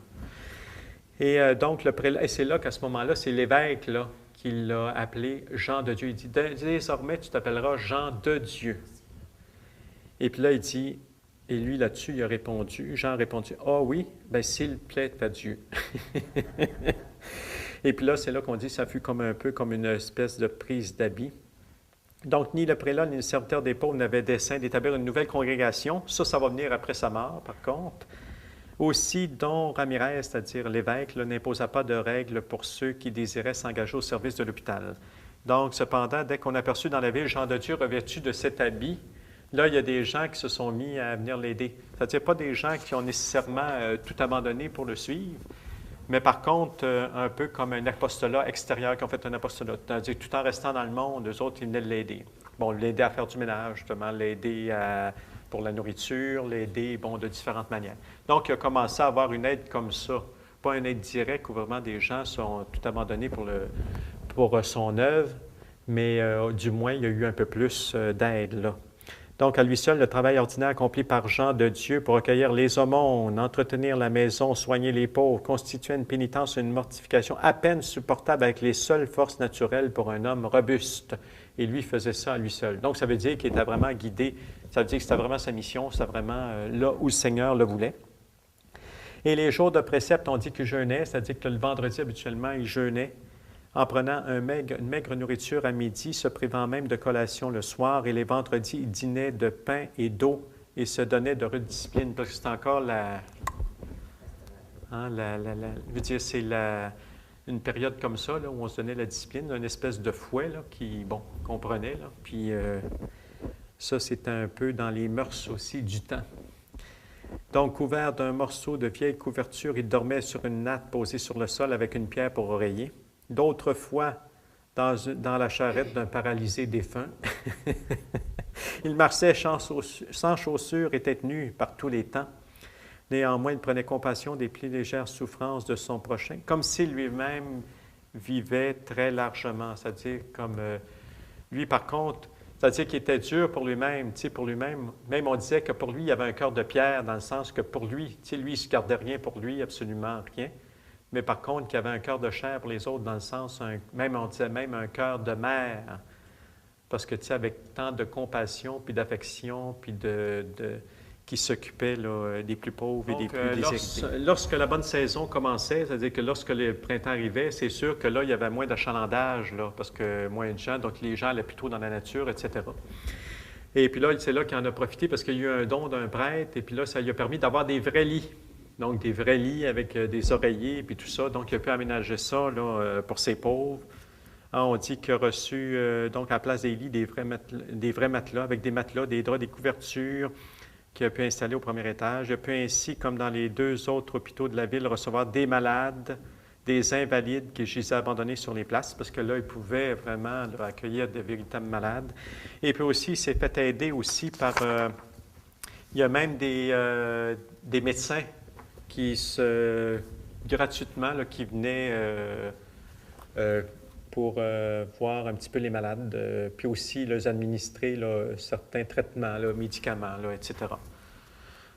Donc, et puis on dit, donc, ah oui, parce qu'un jour, il était parti comme ça encore avec ses 2 marmites là, sur le dos pour aller chercher des dons et de la nourriture. Et puis à un moment donné, il arrive un gros orage. Un gros orage qui tombe, une grosse averse. Et là, assez que ça l'a renversé. Parce qu'en plus, sur son dos, il y avait un mourant sur son dos. Dans sa ronde, là, il avait ramené il y avait un mourant sur son dos avec ses 2 marmites. Puis là, il arrive cette grosse orage-là. Il y a à peu près de l'eau jusqu'aux genoux. Là, il tombe. Puis là, il tombe avec le malade, le mourant. Et puis là, c'est là, il parle encore à Sioran, tu sais, Sioran, on dit son corps. Il dit, Sioran, lourdeau, lâche, fainéant, maladroit, n'as-tu pas mangé aujourd'hui? En voulant dire, pourquoi tu tombes? Alors, pourquoi ne travailles-tu pas? Les pauvres t'attendent et ce mourant, en quel état l'as-tu mis? Sur ces mots, il se redresse et d'un vif effort recharge son malade et saisit ses 2 marmites, là, s'aidant de son bâton, l'eau à mi-jambe, se traîne jusqu'à l'hôpital et arrive épuisé. Et puis là, on dit qu'il y a un peintre dans cette époque-là qui a fait, ils ont fait une peinture de cet épisode-là. C'est sûr que les témoins qui ont vu ça, parce que lui, ils ont dit on voit plutôt Saint Jean, Jean de Dieu, aidé de Saint Raphaël, l'archange Saint Raphaël. Quand il a remis le mourant sur son dos, là, puis qu'il s'est relevé puis qu'il s'est ressaisi, le peintre a mis l'archange Saint Raphaël, qui veut dire qui guérit. Qui guérit, c'est celui qui guérit. Donc, dans la Bible. Donc, c'est pour ça qu'il est à ses côtés. Donc, la peinture montre Jean de Dieu avec Saint Raphaël, aidé de Saint Raphaël. Donc, d'autres malades venaient d'eux-mêmes. Donc, bien entendu, là, ça s'est su. Donc, là, ça venait, parce que là, il y avait maintenant des lits. Donc, là, des véritables malades. Donc, pas juste seulement des itinérants ou des pauvres, mais là, de véritables malades pouvaient venir. Donc, on venait à son hôpital. Les premiers soins. Donc, le premier soin, en les recevant lui-même, là, Jean de Dieu, lavait les pieds, le corps, leur donnait du linge propre, les mettait au lit. Le soir, voyez-vous. Donc, toute la journée, après s'avoir occupé des deux autres, le soir, il partait pour faire sa ronde, pour encore des aumônes, puis tout ça. Et puis là, après ça, mais même en revenant, il passait à chacun, il les écoutait, bon, tout ça, etc., etc. Donc, il y a une grande affection, il y a une grande amitié là, qui va se tourner autour. Donc, c'est pas ordinaire, c'est pas un hôpital ordinaire. C'est pas qu'un... Donc, chaque personne est importante, chaque personne, vraiment, il en prend soin. C'est là qu'on dit que des médecins, justement, visitaient les malades. Et il y avait aussi des prêtres aussi qui venaient. Parce que lui, il disait une chose, par les corps aux âmes. Parce que l'important, c'était l'âme, lui aussi. C'était l'œuvre de Dieu aussi qui accomplissait. Ce n'était pas juste de soigner le corps. Il disait par les corps, c'est-à-dire soignons les corps. Ils sont malades, ils ont des besoins, etc. C'est des pauvres, bon, donnons-leur à manger. Mais aussi, nourrissons-les aussi de la parole de Dieu. Donc, c'est pour ça qu'il y avait des prêtres à son service. Donc, il y avait toujours un prêtre le matin, justement au premier étage, donnait un enseignement, un autre au deuxième. Lui-même, Jean de Dieu, mettait son mot, les recommandait à la prière, faisait une prière aussi avec eux, etc., etc. Et puis là, à un moment donné, bien là, il s'est rendu compte que ce n'était pas suffisant là, seulement de demander le secours des gens de Grenade, là où son œuvre était installée. Donc, ce n'était pas suffisant, puis que ça y prenait vraiment des fonds substantiels, là, parce que là, bien entendu, que plus ça grandissait, plus il y a de malades, bien, plus ça prend de soins, mais plus ça prend d'argent, plus ça prend de nourriture, plus bon, tout. Donc, etc. Et là, c'est là que Saint Jean de la Croix aussi l'avait conseillé un peu là-dedans, d'aller demander de l'aide vraiment à ceux qui en ont besoin, c'est-à-dire les notables de ce temps-là. Donc, il y avait un marquis qui était venu, là, il avait eu connaissance de ça, là, pas loin de l'hôpital, là, où était son œuvre.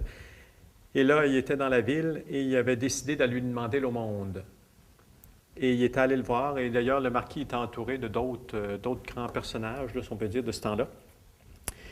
Et lui, il avait entendu le marquis que Saint Jean de Dieu était prêt des fois à donner, malgré quand il allait comme ça, Jean de Dieu, aller chercher des dons, là. Bien souvent que si sur sa route, il rencontrait un pauvre, bien souvent, c'est qu'il donnait. Il pouvait lui donner tout ce que c'est qu'il avait ramassé, lui, pour son œuvre à Grenade, parce que pour lui, c'était pas important. Je veux dire, un pauvre à Grenade ou un pauvre là, c'est le même pauvre. Donc, pour lui, c'était pour l'aider, puis il fallait l'aider. Malgré que lui, il allait faire le monde pour son œuvre, mais souvent, en cours de route, il pouvait tout distribuer. Donc, il arrivait là-bas, puis il n'y avait plus rien.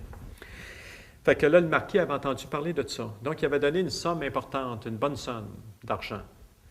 Et puis là, Jean de Dieu s'en va, part. Et puis là, le comte avait décidé, le marquis avait décidé de se déguiser pour ne pas se faire connaître. Et là, il va le rejoindre sur la route. Il le rejoint sur la route. Puis là, il commence à y raconter toute une histoire qui est un chevalier qui est en train de perdre son honneur. Il est pris dans un procès. Puis là, il dit, j'éprouve les plus grosses difficultés à soutenir mon honneur. Informé de votre charité, je vous prie de me secourir afin que je n'en vienne à offenser Dieu. Ah bien là, il venait de dire ce qu'il fallait pour... Et puis là-dessus, voyant l'homme, puis tout ça, dans le désespoir comme il était, Jean a décidé, il dit ceci. Il dit, je me donne à Dieu tout ce que j'apporte est pour vous. Donc, tout ce que le marquis y avait donné, il donne. Il dit, je me donne à Dieu, en voulant dire, je m'abandonne à Dieu, je m'abandonne à la providence, je fais confiance, vous n'en avez besoin, je vous donne tout. Il donne tout, toute la somme. Puis là, le marquis s'en va, il ne se fait pas reconnaître, il s'en va. Et puis là, le marquis dit ça aux autres.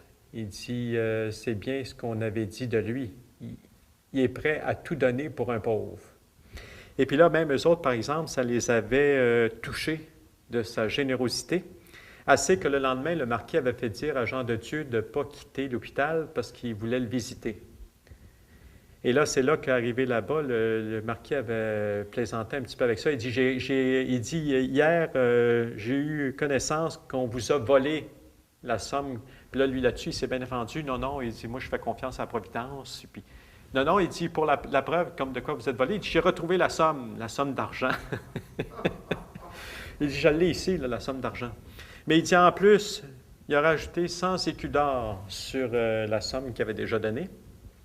Et en plus, tout le temps de son séjour à Grenade, il avait dit à ses serviteurs de lui amener chaque jour, qu'on lui amène 150 pains, 4 moutons, 8 poulets, et de lui fournir la même quantité chaque jour pendant tout le temps qu'il se trouverait à Grenade. Donc, il y avait, dans le fond, ça s'était multiplié, dans le fond, tout ce qu'il avait donné. Un autre jour aussi, qui était en train de partir pour encore aller chercher encore avec ses 2 marmites sur le dos, il avait rencontré un chevalier, mais avec ses 2 grandes marmites, tu sais, de chaque côté, ça faisait quand même assez... Et il avait touché la cape, il avait heurté la cape du chevalier. Puis ça c'était... Puis en plus, le chevalier, le fait d'être chevalier, il y avait des rangs, hein, tu sais. Donc lui, il était comme un paysan, dans le fond, là. Puis là, touché la cape avec sa grosse marmite, là. Et puis là, le chevalier, il avait demandé des excuses. Et là, le Jean de Dieu, pas Jean de la Croix, mais Jean de Dieu, il avait fait ses excuses. Il dit, pardonnez-moi, mon frère. Mais ça, encore là, ce n'était pas la bonne chose à faire. Parce que mon frère, en lui disant, mon frère, c'était sur le même niveau. Ça veut dire qu'il se mettait au même niveau que du chevalier. Donc, c'était une insulte en plus qu'il rajoutait. Fait que là, lui, il était tombé dans une colère noire, si on peut dire, puis il avait demandé à ses serviteurs de le battre, de frapper Jean de Dieu, jusqu'à temps que, bien évidemment, là, il s'est attroupé du monde. Puis là, dans ça, il y a quelqu'un qui l'a reconnu. Puis là, cette personne-là a dit, Jean de Dieu a dit, Jean de Dieu, qu'est-ce que vous faites là? Qu'est-ce qui vous arrive? Puis là, le chevalier s'est cliqué. Il ne l'avait pas reconnu.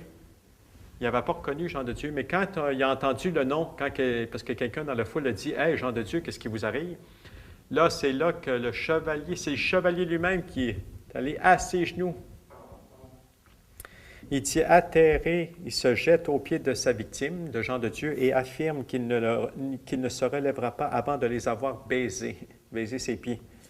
Jean de Dieu s'empresse de le redresser, et tout ému, ils s'embrassent l'un l'autre. En compensation, le quêteur, c'est-à-dire le chevalier, le quêteur, c'est-à-dire Jean de Dieu, reçut 50 d'écus d'or pour ses pauvres, parce qu'il ne l'avait pas reconnu. Puis là, comme il s'est adressé à lui comme un égal dans ce temps-là, c'était une faute. Il aurait fallu qu'il dise « Que votre grâce me pardonne ». C'est ça qu'il aurait fallu dire. Et non « Pardonnez-moi, monsieur ». Pardonnez-moi, mon frère, en plus. C'était trop familier. Alors, il aurait fallu qu'il dise « Que votre grâce, à cause de son rang ». Mais l'autre ne l'avait pas reconnu. Mais quand il a entendu son nom, qu'il l'a reconnu, là, il s'est jeté à ses pieds et il a demandé pardon. Puis en plus, il est parti avec 50 écus d'or. Donc... mais par contre, il y avait une chose, c'est que souvent, c'est que quand il allait, comme je disais tantôt, quand il allait quêter comme ça à l'extérieur, donc souvent, quand il rencontrait une famille ou quelqu'un de pauvre, bien là, il distribuait tout ce que c'est. Fait que son père spirituel, il avait dit de revenir aussitôt après, aussitôt que tu auras donné, quand tu auras fait, quand tu iras en quelque part là, pour chercher des dons, reviens immédiatement. En voulant dire, attarde-toi pas en chemin, reviens immédiatement. Il avait donné l'ordre de revenir parce qu'il savait qu'il distribuait tout en chemin. Et là, même justement, avec ses soucis, puis tout ça, il s'était confié à son père spirituel, à Jean d'Avila, puis là, il avait écrit une lettre. Il était un peu aussi, tu sais, la charge quand même était quand même assez lourde, tu sais, de s'occuper de tous ces gens-là. Là. Puis il se rendait compte qu'il n'y avait pas beaucoup de moyens non plus pour s'en occuper, donc il avait demandé conseil auprès de Jean d'Avila. Et là-dessus, lui, Jean de Dieu, il ne se considérait même pas comme son fils, tu sais, son fils spirituel, tu sais, il le considérait comme indigne, puis tout ça. Là. Fait qu'il disait ça, il dit « J'ai reçu votre lettre », mais Jean de la Croix, là, qui répond, il dit « Je ne veux pas que vous me disiez ne pas mériter que je vous reconnaisse pour fils parce que vous êtes mauvais. » Il disait ça. Car pour la même raison, je ne mériterai pas d'être votre père. Il disait à Jean de Dieu, si tu dis que tu n'es pas mon fils, je ne mérite pas d'être ton père, moi non plus, tu sais, d'être appelé ton père. Il dit, puisque je suis plus mauvais que vous, ces deux saints qui se parlent, Jean de la Croix puis Jean de Dieu, puisque je suis plus mauvais que vous et donc plus digne d'être méprisé. Cependant, le Seigneur nous tient pour sien. En voulant dire, le Seigneur nous aime quand même. malgré notre faiblesse, bien que nous soyons si faibles. C'est pourquoi nous devons apprendre à être miséricordieux les uns pour les autres, à nous supporter avec charité, comme il le fait envers nous-mêmes. Mon frère, j'y tiens beaucoup, rendez un fidèle compte à notre Seigneur de tout ce qu'il vous a confié, car le bon et loyal serviteur doit gagner 5 talents avec les 5 autres qu'on lui a remis. Donc, il l'invitait toujours à donner toujours davantage. Et aussi, en même temps, il demandait aussi, par contre, de prendre un peu soin de lui, parce qu'il dit, ça ne donne rien de vous être de sortir les autres, c'est pour vous, tu sais, en voulant dire, les gens ont besoin de vous. Il dit, exécutez ce qu'on vous le commandera sans vous oublier vous-même. Il ne vous servira guère d'avoir retiré les autres de la boue si vous y demeuriez vous-même. C'est pourquoi je vous exhorte de nouveau à vous réserver quelque temps pour prier, d'aller à la messe et le dimanche entendre le sermon. Tu sais, il l'invitait quand même à prendre un peu soin de lui. Ayez toujours une ferme confiance en Jésus-Christ. Bon, il l'invitait à s'abandonner, dans le fond, à la providence, parce qu'il lui confiait ses soucis. Et puis, de continuer dans cette voie-là de pénitence, puis continuer avec ce désir-là de se comporter de mieux en mieux pour l'avenir, avec l'aide du Saint-Esprit. Donc, il l'invitait à s'abandonner dans les mains de la Providence. Donc, vers la fin de 1545, Jean de Dieu comptait parmi les bienfaiteurs de son œuvre un certain Antoine Martin. Donc, ça va être ouais, ça c'est un peu spécial. Antoine, on dit qu'il était devenu douanier. Il y avait un frère qui s'appelait Pedro et qui, lui, va s'engager pour une famille riche là, en Espagne. Et cette famille-là, tellement qu'il a été content de ses services qu'il voulait même y donner sa fille comme épouse. Mais lui, il a refusé. Pedro a refusé. Et dans ce temps-là, ça voulait dire, c'était quelque chose de grave, ça touchait l'honneur de la famille. Et voyant le refus qui refusait sa fille, son frère, l'unique fils de la famille, son frère, Pierre, a décidé, il l'a tué, il l'a assassiné. Il a tué Pedro, parce que ça allait contre l'honneur de la famille. Et même on dit ici, parce qu'il y a une petite note en bas, là, on dit qu'à cette époque-là, là, a remarqué que pour sauver l'honneur n'entraînait pas automatiquement à cette époque de poursuite judiciaire. Donc, ce n'était pas nécessairement, même s'il l'avait assassiné, là, ça veut dire que ça ne voulait pas dire nécessairement que l'homme qui avait tué pour sauver l'honneur de la famille, qui était automatiquement en prison, là. Il appartenait au parti lésé, donc c'est-à-dire à la famille, c'est-à-dire à Antoine, c'est-à-dire le frère, là, d'entamer des procédures, souvent qui étaient longues et coûteuses, donc puis souvent que finalement, bien, ça tombait tout simplement comme ça à l'eau. Mais là, Antoine, là, lui, il a décidé qu'il était pour aller jusqu'au bout, puis de faire mettre cette personne-là en prison. Donc, il a entamé les procédures judiciaires, mais ça prenait de l'argent. Lui, il était douanier, donc ça ne donnait pas assez d'argent. Donc, il a décidé d'ouvrir une maison de prostitution.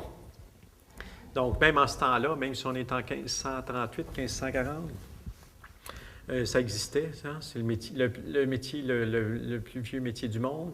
Donc, ça existait encore. Donc, il a décidé d'ouvrir une maison de prostitution pour avoir de l'argent rapidement, être en mesure d'entamer les procédures. Donc, il a entamé les procédures. Il a réussi à le faire mettre en prison, mais là, lui, ce n'était pas suffisant. C'est qu'il voulait le faire pendre, le faire mettre à mort, pour le crime qu'il avait fait. Donc, il continue encore. Mais le plus drôle, un petit peu humoristique, c'est qu'il donnait des dons à Jean de Dieu pour son œuvre, avec les fruits de sa maison de prostitution. Mais là-dessus, Jean de Dieu voulait le raisonner. Surtout que là, il avait entendu parler qu'il voulait même aller jusqu'à faire mettre à mort cette personne-là qui avait tué son frère. Fait que là, il s'était dit qu'il voulait absolument la conversion d'Antoine.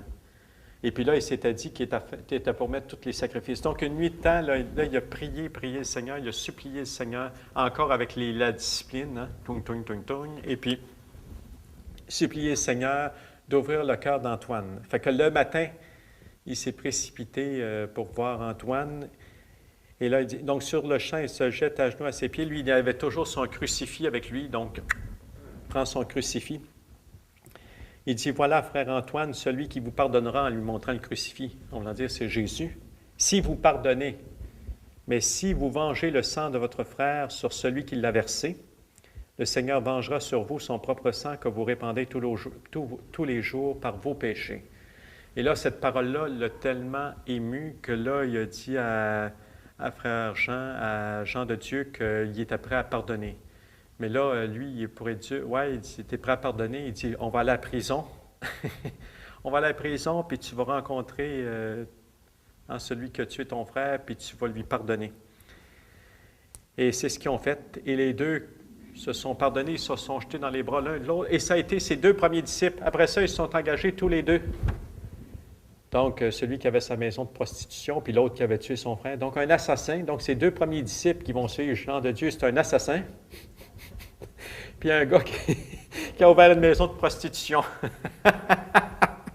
Ça va être parce qu'ils vont, après ça, après cette réconciliation-là, là, ils vont demander à servir les pauvres pour l'amour de Jésus. Et là, la première des choses que Jean de Dieu va faire, c'est de s'empresser de lui faire un petit costume comme lui, là, comme il y a. Donc, c'est ce qu'ils vont porter. Et c'est les deux, ils vont se consacrer, les deux hommes, à Dieu et au service des pauvres. On dit qu'Antoine succéda à Jean de Dieu. Quand Jean de Dieu est mort, c'est lui que... Et il fonda à Madrid l'hôpital de Notre-Dame de l'Amour de Dieu et mourut en cette ville à l'âge de 53 ans. De son côté, Pierre Velasco, c'était celui qui avait assassiné le frère d'Antoine, mourut saintement après 22 ans au service de la communauté. Donc, ils ont été de fidèles compagnons. Et à la suite de ça, les deux premiers compagnons, on dirait que ça en a encouragé d'autres. On dit qu'il y a eu parmi ses compagnons un banquier, un bourgeois de Grenade aussi, qui a tout laissé. On dit tout laissé sa fortune, tout ça, tout laissé pour les pauvres.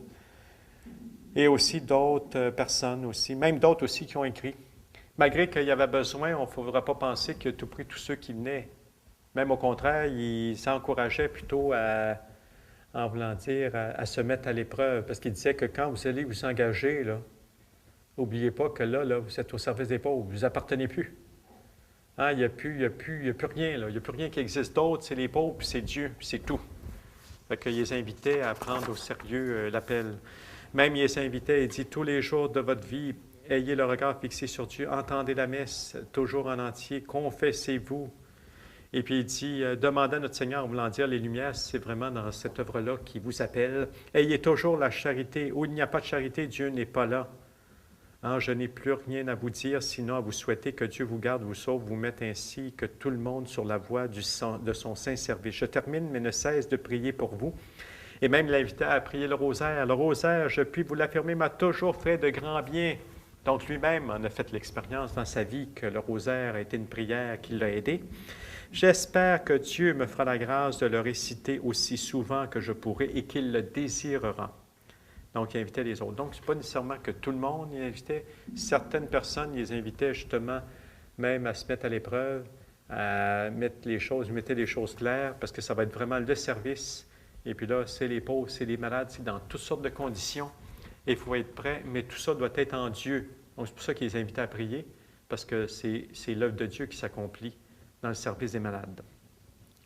Donc, après leur arrivée, de nouveaux compagnons, la maison de la charité prospéra de plus en plus. Donc, les aumônes redoublèrent, permirent de se procurer des meubles, des accommodements, etc. Malheureusement, l'hiver de 1545-46 endommagea gravement la toiture et le bâtiment de l'hôpital. Donc, ça va lui demander de plus en plus des fonds pour l'aider dans son œuvre. Et on voit qu'à travers toutes ces démarches, ces voyages, ces demandes successives, nous dévoile un homme qui se dépense sans compter, obtient beaucoup, mais est toujours tenté de distribuer sur place. C'est pour ça que son directeur spirituel lui recommande toujours, lui ordonne toujours de retourner à Grenade au plus vite, parce que quand il revient, il distribue tout au fur et à mesure. Donc, il se retrouve avec rien. Et là, on va avoir un changement d'évêque. On sait que le premier évêque avait donné sa bénédiction à l'œuvre. Là, il y a un nouvel archevêque et lui aussi, ça va être la même chose. Il va venir sur place, il va faire une visite approfondie, il va bénir l'œuvre, même va lui remettre des aumônes aussi pour l'amélioration de l'hôpital. Et les bienfaiteurs de Jean de Dieu l'encourageaient à se procurer un local plus spacieux. C'est à ce moment-là qu'il y a eu une occasion qui s'est présentée, c'est que le Carmel, les Carmes devaient déménager. Donc, il quittait le couvent et Jean de Dieu vint l'examiner et trouvait que c'était parfait là, pour y loger là, ces malheureux, ces malades. Donc, au rez-de-chaussée, il installa une vaste pièce réservée aux voyageurs, comme il avait fait dans le premier bâtiment. Et au milieu de cette pièce se trouvait un foyer pour les réchauffer, tout autour de vastes bancs disposés de telle sorte qu'on puisse s'étendre pour dormir. Donc, et puis là, les travaux de réfection vont... Et quand ça sera le temps de déménager, bien, c'est sur son dos qu'il va déménager tout ça. Le lit avec ses deux, il y en a eu deux, là. Il y a les deux nouveaux là, qui viennent tout juste de s'enrouler avec lui. Et avec ces deux, Antoine et Pierre, là, qui vont l'aider dans le déménagement, mais ça va être sur leurs épaules qu'ils vont porter les matelas, les meubles, etc. Puis ça va être la même chose pour les malades aussi. Donc, sur son dos, leur dos qui vont les déplacer une fois que les lits seront installés dans le nouvel hôpital, mais ils vont transporter au fur et à mesure les malades dans leur lit. Et bien entendu, quand les conditions climatiques sont plus difficiles comme l'hiver, bien, on dit qu'à un moment donné, il y a plus de 110 personnes qui étaient présentes. On dit qu'il y en avait de toutes les sortes, des manchots, des exémateux, des muets, des aliénés, des paralytiques, des teigneux, des vieillards, des enfants, des passants s'y arrêtèrent, etc., etc. Voilà comment je me trouve si endetté. Souvent, une façon bien, de dire qu'il se plaignait, mais dans le sens qu'il se sentait toujours un peu au bout de ses finances. Donc, c'est pour ça qu'il fallait constamment qu'il demande. On dit, justement, il parlait souvent à la duchesse, on dit « Plus lourdes d'un jour à l'autre sont mes dettes et plus nombreux mes pauvres, dont beaucoup se présentent mal habillés, mal chaussés, couverts de plaies et de poux. » Il dit, il me faut un homme ou deux rien que pour échauder cette vermine dans une bassine d'eau bouillante. Et cette besogne va durer tout l'hiver jusqu'au mois de mai. Jusqu'à temps que le beau temps arrive, puis que finalement, bien, ceux qui sont capables, bien souvent, vont demeurer plus dans la nature à ce moment-là. Donc, un petit jour, donc, d'un endroit où tous ceux de l'hôpital pouvaient l'entendre. Oui, c'est parce que là, il dit souvent, il s'écriait « Mes frères, rendons grâce à notre Seigneur ». Donc, ils aidaient à prier. En plus, comme je vous avais dit, c'est une époque assez riche au niveau spirituel. Il y a les Jésuites avec Saint-Ignace de Loyola qui vont apparaître à cette époque-là. Donc, il y a des pères jésuites qui vont venir prêcher, qui vont venir lui prêter son secours, qui vont l'aider au niveau spirituel. Parce que, comme il avait dit, lui, c'est le corps, mais pour rejoindre, dans le fond, l'âme. Donc, par le corps, par les corps, les âmes. Donc, c'est ça. Et donc, il y a des jeunes qui vont l'aider aussi dans son entreprise, aussi comme aller chercher du bois. Souvent, il va partir avec les jeunes. Il va partir en forêt avec eux. Et souvent, quand il revient, bien là, il s'occupe de ses malades. Il les écoute. Il donne des conseils. Il les réconforte, une bonne parole, etc. Et il y en a d'autres qui disent, faites attention, parce qu'il y en fond, il y a des faux pauvres, des pauvres qui se font passer pour des pauvres là qui ne sont pas. Mais pour lui, il dit non, ils ne me trompent pas. Ceux-là les regardent. Moi, je leur donne pour l'amour de Dieu. Mais il voit tous les veuves, orphelins, tout ça, soldats, peu importe les conditions, quelle classe sociale, s'ils sont dans le besoin, il vient à leur secours. On dit qu'une jeune dame, justement, qui était venue à Grenade pour un procès, donc lui, il va s'occuper d'elle. Il trouve qu'elle était mal logée. Il dit, faites attention. Il dit, je vous demande seulement de prendre garde à votre honneur et de ne pas offenser Dieu. Et puis ça, là-dessus, il s'est dit, moi, je connais des dames, ils vont vous loger, vous aurez votre petite pièce à vous, etc. Vous pouvez l'arranger comme vous voudrez le temps du procès, puis je vais suivre ça avec vous. Et c'est ce qu'il a fait. Et puis un soir, il a vu qu'en venant d'une de ses tournées avec ses deux marmites là, pour faire le monde, il revient et là, il voit qu'il y avait quelque chose de pas normal, pas tout à fait comme d'habitude. Il a frappé à la porte, puis il a vu qu'il n'était pas habillé non plus comme à l'ordinaire, puis il a comme senti quelque chose. Et puis effectivement, il y avait un jeune homme qui était caché dans l'appartement. Mais lui, pendant ce temps-là, avant ça, il a dit à la dame de faire attention. Il dit, sans élever aucun soupçon, il profita de l'occasion pour lui parler des dangers du monde et de rendre compte du jugement de Dieu. Et c'est là qu'elle avait éclaté en sanglots. Puis là, c'est là, une fois que Jean de Dieu était sorti, que l'homme était sorti, le jeune homme, puis il s'est excusé auprès de la dame, et puis il était sorti lui aussi. Puis on dit qu'il est devenu un modèle d'honnêteté. Aussi, il faisait des œuvres de charité et de miséricorde, donc en plus de tout, les visites des malades, etc., etc. Donc, il y avait son petit œuvre de charité. Et l'œuvre de charité, c'est que le vendredi qui était le jour de la rédemption, jour de la croix, jour de la rédemption, À ce moment-là, il se rendait lui-même dans les maisons de prostitution. C'est là qu'il se rendait dans la maison de prostitution. Et là, il essayait d'en sortir quelques-unes des femmes qui étaient là, et sortir de cette vie-là. Et bien, tout ça, c'était comme il disait, tout était fondé dans la prière, parce que lui, c'était l'essentiel, son œuvre, c'était fondé dans la prière de Dieu. Et ça, justement, le vendredi, bien, c'était le jour de la rédemption. À ce moment-là, bien, il allait essayer d'en sortir quelques-unes, comme il dit, aux griffes du démon, des griffes du démon. Et puis là, il s'y rendait, puis il regardait celle qui était la plus perdue, celle qui était la moins disposée à l'écouter. Et c'est là, il l'invitait à abandonner cette vie-là. Il disait, combien qu'on te donne, hein, quand un homme vient, combien qu'on te donne? Lui, il dit, moi, je suis prêt à te donner plus, mais viens quelques instants, puis j'ai quelque chose à te dire. Là, c'est là qu'il parlait. Premièrement, il se confessait, il se mettait à genoux, il montrait son crucifix, il a toujours son crucifix avec lui.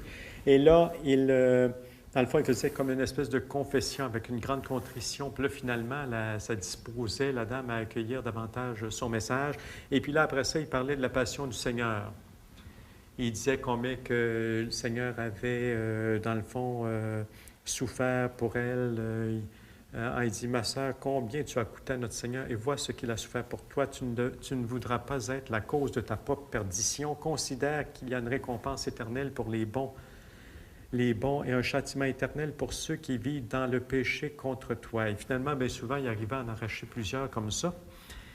Et même parmi celles, on dit que, parce qu'il était aidé des dames, là, pour les sortir de là, parce qu'il y en a qui disaient, ben oui, mais là, moi, je travaille pour un autre. Souvent, ces femmes-là travaillaient pour une personne en particulier. Donc, il y avait des comptes aussi à rendre. Eux autres, il n'y a pas nécessairement leur propre compte. Donc, il dit, non, inquiète-toi pas, fais confiance à la providence. Et lui, il allait, justement, il connaissait, il y avait des dames qui étaient avec lui. Là, il leur disait, bon, là, j'ai quelqu'un qui est bien disposé à s'en sortir, aidez-la. Et puis là, eux autres, avec une certaine somme d'argent, pouvaient l'aider à sortir. Et une fois qu'il était sorti, bien lui, il s'arrangeait pour leur trouver des maris convenables. Et c'est comme ça qu'un jour, ils ont pu célébrer jusqu'à 16 mariages. 16 mariages comme ça, ou des dames qui ont pu sortir comme ça de cet enfer. Et pour les inviter davantage à sortir, c'est qu'ils les amenaient à l'hôpital, parce que bien souvent, ces femmes qui avaient travaillé là, dans ces maisons de prostitution, souvent, c'était devenu ses clients dans le sens qu'ils sont devenus malades, ils ont attrapé des maladies. Donc, il dit, voyez ce que vous allez devenir si vous demeurez dans cet état-là. Donc, il les invitait vraiment à changer de vie. Et ça les aidait justement. Et lui aussi, il les aidait d'une certaine somme d'argent. Entre autres, il y en avait 4 à un moment donné qui sont proposés à aller à sortir. Et puis là, il les avait accompagnés avec un frère, puis tout ça. Il avait même été chercher des chevaux pour eux autres. Eux autres, ils marchaient à pied, lui et son frère, le frère là, qui l'accompagnait. Et lui, il trouvait ça inutile, ce que c'est qu'il faisait là, parce qu'il savait qu'il ne pouvait pas se fier à ces femmes-là. Et puis effectivement, il y en a 2 qui se sont poussés à un moment donné, une troisième, puis là maintenant, il n'en restait plus qu'une. Et ça, là-dessus, l'autre, il disait, mais quelle folie ce voyage, ne vous l'avais-je pas dit, on ne peut se fier à cette engeance dépravée. Et là-dessus, Saint Jean de Dieu avait répondu, frère, tu ne réfléchis pas. Voyons, si tu vas à Motril chercher 4 paniers de poissons et qu'en route, 3 paniers se gâtent, tu les jettes sans doute, mais jettes-tu la bonne? Puisque des 4 femmes, il en reste une qui persévère dans ses bonnes intentions, prend patience, retournant à Grenade. Mon espérance est en Dieu. Si celle-ci nous reste, nous n'aurons pas fait en vain ce voyage. Et effectivement, cette femme-là, cette femme-là épousa un homme de bien et elle vit encore d'une manière exemplaire. Donc, la plupart des femmes étaient très reconnaissantes, sauf qu'il y en avait une qui était toujours sur lui. Chaque fois qu'elle avait un besoin, elle venait toujours constamment lui demander de l'aide. Et même qu'elle l'insultait, puis à un moment donné, elle lui dit « Méchant homme, saint hypocrite ». Et là, il lui dit « Tu auras 2 réaux, c'est-à-dire une certaine somme d'argent. Si tu vas sur la place débiter cela à haute voix, lui, ça ne le dérangeait pas, les calomnies, ça ne le dérangeait plus. Et là-dessus, il a continué en disant « Tôt ou tard, je devrais te pardonner. » Il dit « Je te pardonne tout de suite. Tant qu'à faire, on va le pardonner tout de suite. » Et même cette dame-là, très, très reconnaissante, justement, à sa mort, justement, elle a reconnu les bienfaits qu'elle avait eus là, de Saint Jean de Dieu. Et là, bien entendu, ça demande toujours davantage de dons, d'argent. Et là, on va l'inviter à aller à la cour Et là-dessus, justement, il va avoir recours à Saint Jean de la Croix, lui demander conseil là-dessus. Et lui, là-dessus, il dit, le projet de vous rendre à la cour pour demander l'aumône au Seigneur de Castille afin de ne pas vous endetter ici me paraît excellent, mais prenez garde, là ou ailleurs, à servir notre Seigneur afin de posséder un jour la gloire pour laquelle il vous a créé, qu'il soit toujours votre soutien et votre force. Parce qu'il y avait déjà eu une personne qui l'avait invité à se détacher de son œuvre et était prête à y payer toutes ses dettes. Fait que là-dessus, Saint Jean de la Croix avait répondu, « Ce personnage disposé à payer vos dettes et à vous rendre ainsi libre pour une autre tâche devait être le démon sous une forme humaine. Il cherchait à vous abuser, à vous persuader que vous pouviez, sans offenser Dieu, quitter la voie où il vous a appelé. Que chacun demeure fidèle à l'appel déjà reçu de Dieu, nous dit Saint Paul aux Éphésiens. Si Dieu veut que je le serve comme valet de chambre, ce serait péché contre lui que de vouloir garder les pourceaux. J'aurais à lui rendre compte de tout ce que j'aurais pu gagner dans cet autre emploi. Ainsi, mon frère, si un être resplendissant se disait ange de Dieu, vous apparaissait et à ce titre vous commandait de renoncer à votre tâche ordinaire, rétorquez-lui qu'il est un démon et que vous ne voulez à aucun prix quitter le chemin où Dieu vous a engagé. Lisez et relisez ce verset et que Dieu vous garde de tout mal. Pour le moment, je n'ai pas des billes à vous envoyer parce que souvent, Jean de la Croix aussi l'aidait au niveau matériel. Mais il dit, je dirai pour vous des messes, elles vous couvriront mieux. Donc, il va se préparer pour son voyage. On dit que c'est encore 500 km, donc c'est encore à pied, etc., etc. Et partout, il parcourait les villes, mais partout, justement, où il s'arrêtait, bien, il soignait les malades. Et partout, une fois qu'il partait, bien, on ne voulait pas qu'il parte parce qu'on trouvait qu'il accomplissait bien son travail. Donc, il a fini par accomplir ses 600 km et il s'est rendu au roi. Il dit, « Seigneur, j'ai coutume d'appeler tous les hommes mes frères en Jésus-Christ. » Il dit, « Comment voulez-vous que je vous appelle? » Parce qu'on voit ce petit épisode qu'il y avait eu avec le chevalier. Donc, il dit, mais le prince dit, comme vous voudrez. Il dit, dans ce cas-là, il dit, je vous appellerai bon prince. Et là-dessus, il a rajouté, Dieu veuille vous accorder un règne prospère, la grâce de bien vivre et de bien mourir, afin que vous puissiez un jour jouir de la vie éternelle. Et là-dessus, c'est en voyant ces paroles, en écoutant ces paroles, c'est le roi lui-même qui est allé, parce qu'il était à ses pieds, il était à genoux, il est allé le relever, et il l'a emmené dans son cabinet, et c'est là qu'ils ont dit qu'il a remis une offrande digne de son nom, donc ça veut dire une somme assez importante. Et là, tout d'un coup, ils se sont aperçus qu'il est en train encore de tout distribuer alentour. Fait que voyant ça, frère Jean de Dieu, pourquoi ne gardez-vous pas l'argent pour vos pauvres de Grenade? Parce que c'est pour eux qui venaient, là. Mes frères, donner ici ou donner à Grenade, c'est toujours faire du bien pour Dieu qui se trouve en tout lieu. Heureusement, donc, le comte et ses autres bienfaiteurs, persuadés qu'il n'y avait pas d'autre moyen de l'empêcher de distribuer sur place les aumônes, décidèrent d'un commun accord de lui offrir à titre de don des lettres de change payables seulement à Grenade. Donc, avec ces lettres, maintenant, il savait que les dons pouvaient se rendre directement là-bas. Donc, aussi, il a enduré beaucoup de souffrances sur le chemin du retour. Et entre autres, on dit qu'il avait les pieds tout crevassés, ouverts à plusieurs endroits. Et épuisé, il arrive épuisé là-bas. Et à Grenade, et là, bien entendu, que tous ces malades, tous ceux qui a soignés, tous ceux qui ont pris soin, bien, ils sont heureux de rencontrer, on dit, le Père. Pour eux autres, c'est leur Père. Leur Père. Et là, ce qui va arriver, un épisode de sa vie, c'est que il va se déclarer un feu, mais pas à son hôpital à lui, mais plutôt à l'hôpital dans lequel il a été conduit lorsqu'il a eu son petit moment de folie, là. Et lui, aussitôt qu'il est arrivé sur les lieux, tout de suite, il s'est mis à sortir d'abord tous ceux, les hommes, les femmes, tous ceux qui ne pouvaient pas sortir par eux-mêmes. On dit, il jette par les fenêtres avec agilité surhumaine tous les lits, vêtements qu'il peut saisir. Et finalement, il va monter sur le toit parce que c'est là que s'était déclaré l'incendie. Et avec une hache pour abattre la poutre principale sur laquelle là, il y avait le feu, afin qu'il n'y ait pas trop de dommages. Et tout d'un coup, ce que c'est qu'on a vu, c'est qu'il s'est fait entourer par 2 flammes, complètement entouré. Et tous pensent à ce moment-là que les flammes, c'est fini, ils vont entourer. Et là, au bout d'un moment, on le voit surgir du brasier, rapidement descendre d'un escalier et sain et sauf. Ses sourcils et ses cils ont roussi cependant en passant au milieu des flammes, signe manifeste du miracle opéré en sa faveur par notre Seigneur. Et justement, ça c'est relaté dans la liturgie à sa fête, la fête de Saint Jean de Dieu. On dit, Jean de Dieu s'élança dans le feu pour sauver les malades, resta au milieu des flammes, devenu gigantesque et en sortit finalement indemne par la protection divine et à l'admiration de tous les habitants, enseignant la charité. Il montra ainsi que le feu extérieur avait moins de force sur lui que le feu qui le brûlait au-dedans. Donc le feu extérieur qui le brûlait en dedans, lui, c'était l'amour. Et c'est ça, dans le fond, qui l'a fait avancer et qui l'a protégé. Puis dans l'oraison du jour, on dit, Seigneur notre Dieu, à Jean qui brûlait de ton amour, tu permis de passer sans dommage à travers les flammes, et par lui tu fis naître dans ton Église une nouvelle famille religieuse. À sa prière et par ses mérites, brûle nos vices au feu de ta charité, et daigne pour toujours nous guérir. Donc on passe maintenant aux dernières années de Jean de Dieu. Donc on dit une charité si généreuse et si prompte est-elle donc impossible aujourd'hui? Ah oui, c'est parce que là, ce qui est arrivé, c'est qu'il a été aidé par les Jésuites. On sait que c'est une période assez prospère au niveau spirituel.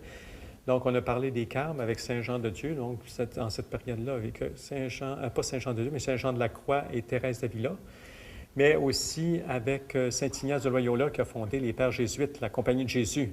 Donc ils vont venir l'aider là-bas à son œuvre, ils vont venir prêcher, l'aider, entre autres au cours d'une fête de Saint-Martin. On sait que Saint-Martin avait donné la moitié de son habit justement à un pauvre. Et là, le prêtre, le jésuite avait dit, oui, mais aujourd'hui, est-ce qu'on va rencontrer encore des Saint-Martin? Aujourd'hui, en parlant à ceux qui l'écoutaient. Et là, il y a un prêtre qui se lève pour seule richesse, il avait son manteau, il l'a déposé au pied du Père. Et là, c'est là que les dons se sont multipliés les uns après les autres, monnaie, argent, or, anneaux précieux, manteaux, mantilles, étoffes, vestes, etc., etc., colliers, habillements de tout genre. Tout le monde a déposé ça au pied donc les pères jésuites au pied du Père. Et les pères jésuites ont beaucoup aidé l'œuvre à ce moment-là, aussi au plan spirituel. Donc, ce qui est arrivé, c'est qu'il va contacter une maladie, c'est qu'au cours, il y avait eu une bonne ondée, et puis là, ça avait fait que la rivière amenait beaucoup de bois sur le bord de la rivière. Donc, il avait demandé à des jeunes de venir l'aider. Et puis, un qui s'était trop avancé dans la rivière, et puis Jean de Dieu avait voulu aller le saisir, mais il n'a pas pu. Donc, cet enfant-là est mort. Et ça l'avait beaucoup peiné, mais en même temps, c'est là qu'il va attraper la maladie qui va l'amener jusqu'à sa mort.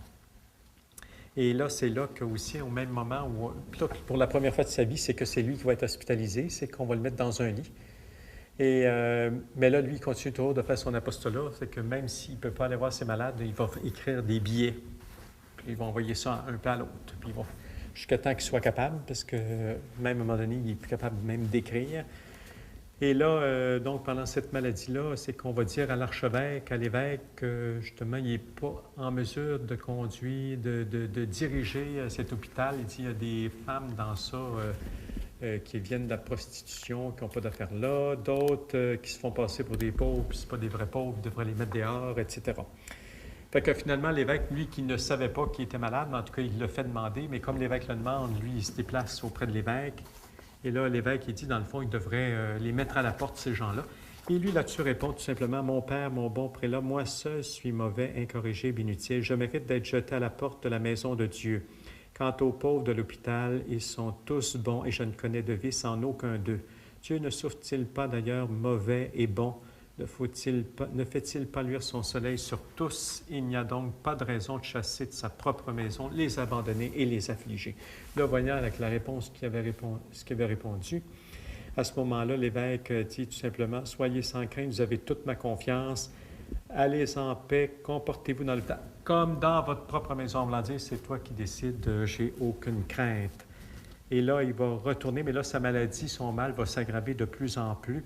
Et là, il comprit qu'il était sur la fin de sa vie. Donc là, il savait aussi qu'il y avait beaucoup de dettes envers les différents commerçants, parce qu'il y en a quand même qui avaient permis qu'ils puissent acheter des vêtements, différentes choses, des souliers, toutes sortes de choses pour ces malades, ces pauvres. Mais par contre, il était tout endetté. Donc, et comme il sentait la fin de sa vie, là, il a pris un de ses frères, il est parti avec lui, et puis là, ils ont écrit sur une espèce de registre, chacun des commerçants, tout ce qu'ils devaient sur un papier. Il dit, on va garder une copie à l'hôpital, une copie sur moi, fait que comme ça, on est sûr de ne pas l'oublier, parce qu'il voulait être clair de ses dettes. Et là, il y a une bienfaitrice, une des bienfaitrices, justement, qui, voyant sa maladie, et a voulu le ramener chez elle, à la maison, pour qu'il puisse vraiment récupérer. Et puis là, lui, bien entendu, c'est ce qu'il ne voulait pas. Il voulait rester auprès de ses pauvres. Il aurait voulu mourir auprès de ses pauvres. Mais là, elle a commencé à parler de l'obéissance, que toute sa vie, il avait obéi, puis il avait obéissance. En plus, là, elle a parlé de l'évêque, que c'était son intention qu'il puisse se reposer mieux pour récupérer davantage. Ah, fait que là, il était un peu coincé. Fait qu'il a accepté. Et d'ailleurs, quand on l'a sorti, là, c'est là qu'encore les malades, bien là, il insistait encore davantage pour qu'ils puissent rester. Et là, devant l'émotion, il est tombé sans connaissance. Et c'est là que les autres ils ont dit vite, vite. Non, mais c'est là, ils l'ont emporté, ils l'ont amené chez la dame en question. Et là, par contre, on ne pouvait pas, personne ne pouvait venir le voir, c'est-à-dire lui, c'est pauvre. Bon, il y a eu toutes sortes de gens, des gens importants qui sont venus le voir, ils ont laissé des cadeaux, toutes sortes de choses, des friandises, etc. Il dit, au moins, si je ne peux pas voir mes pauvres, il dit, au moins, donnez-leur ses présents. Fait que tout ça a été distribué aux pauvres encore là. Donc, même sur son lit de mort, il pensait aux autres.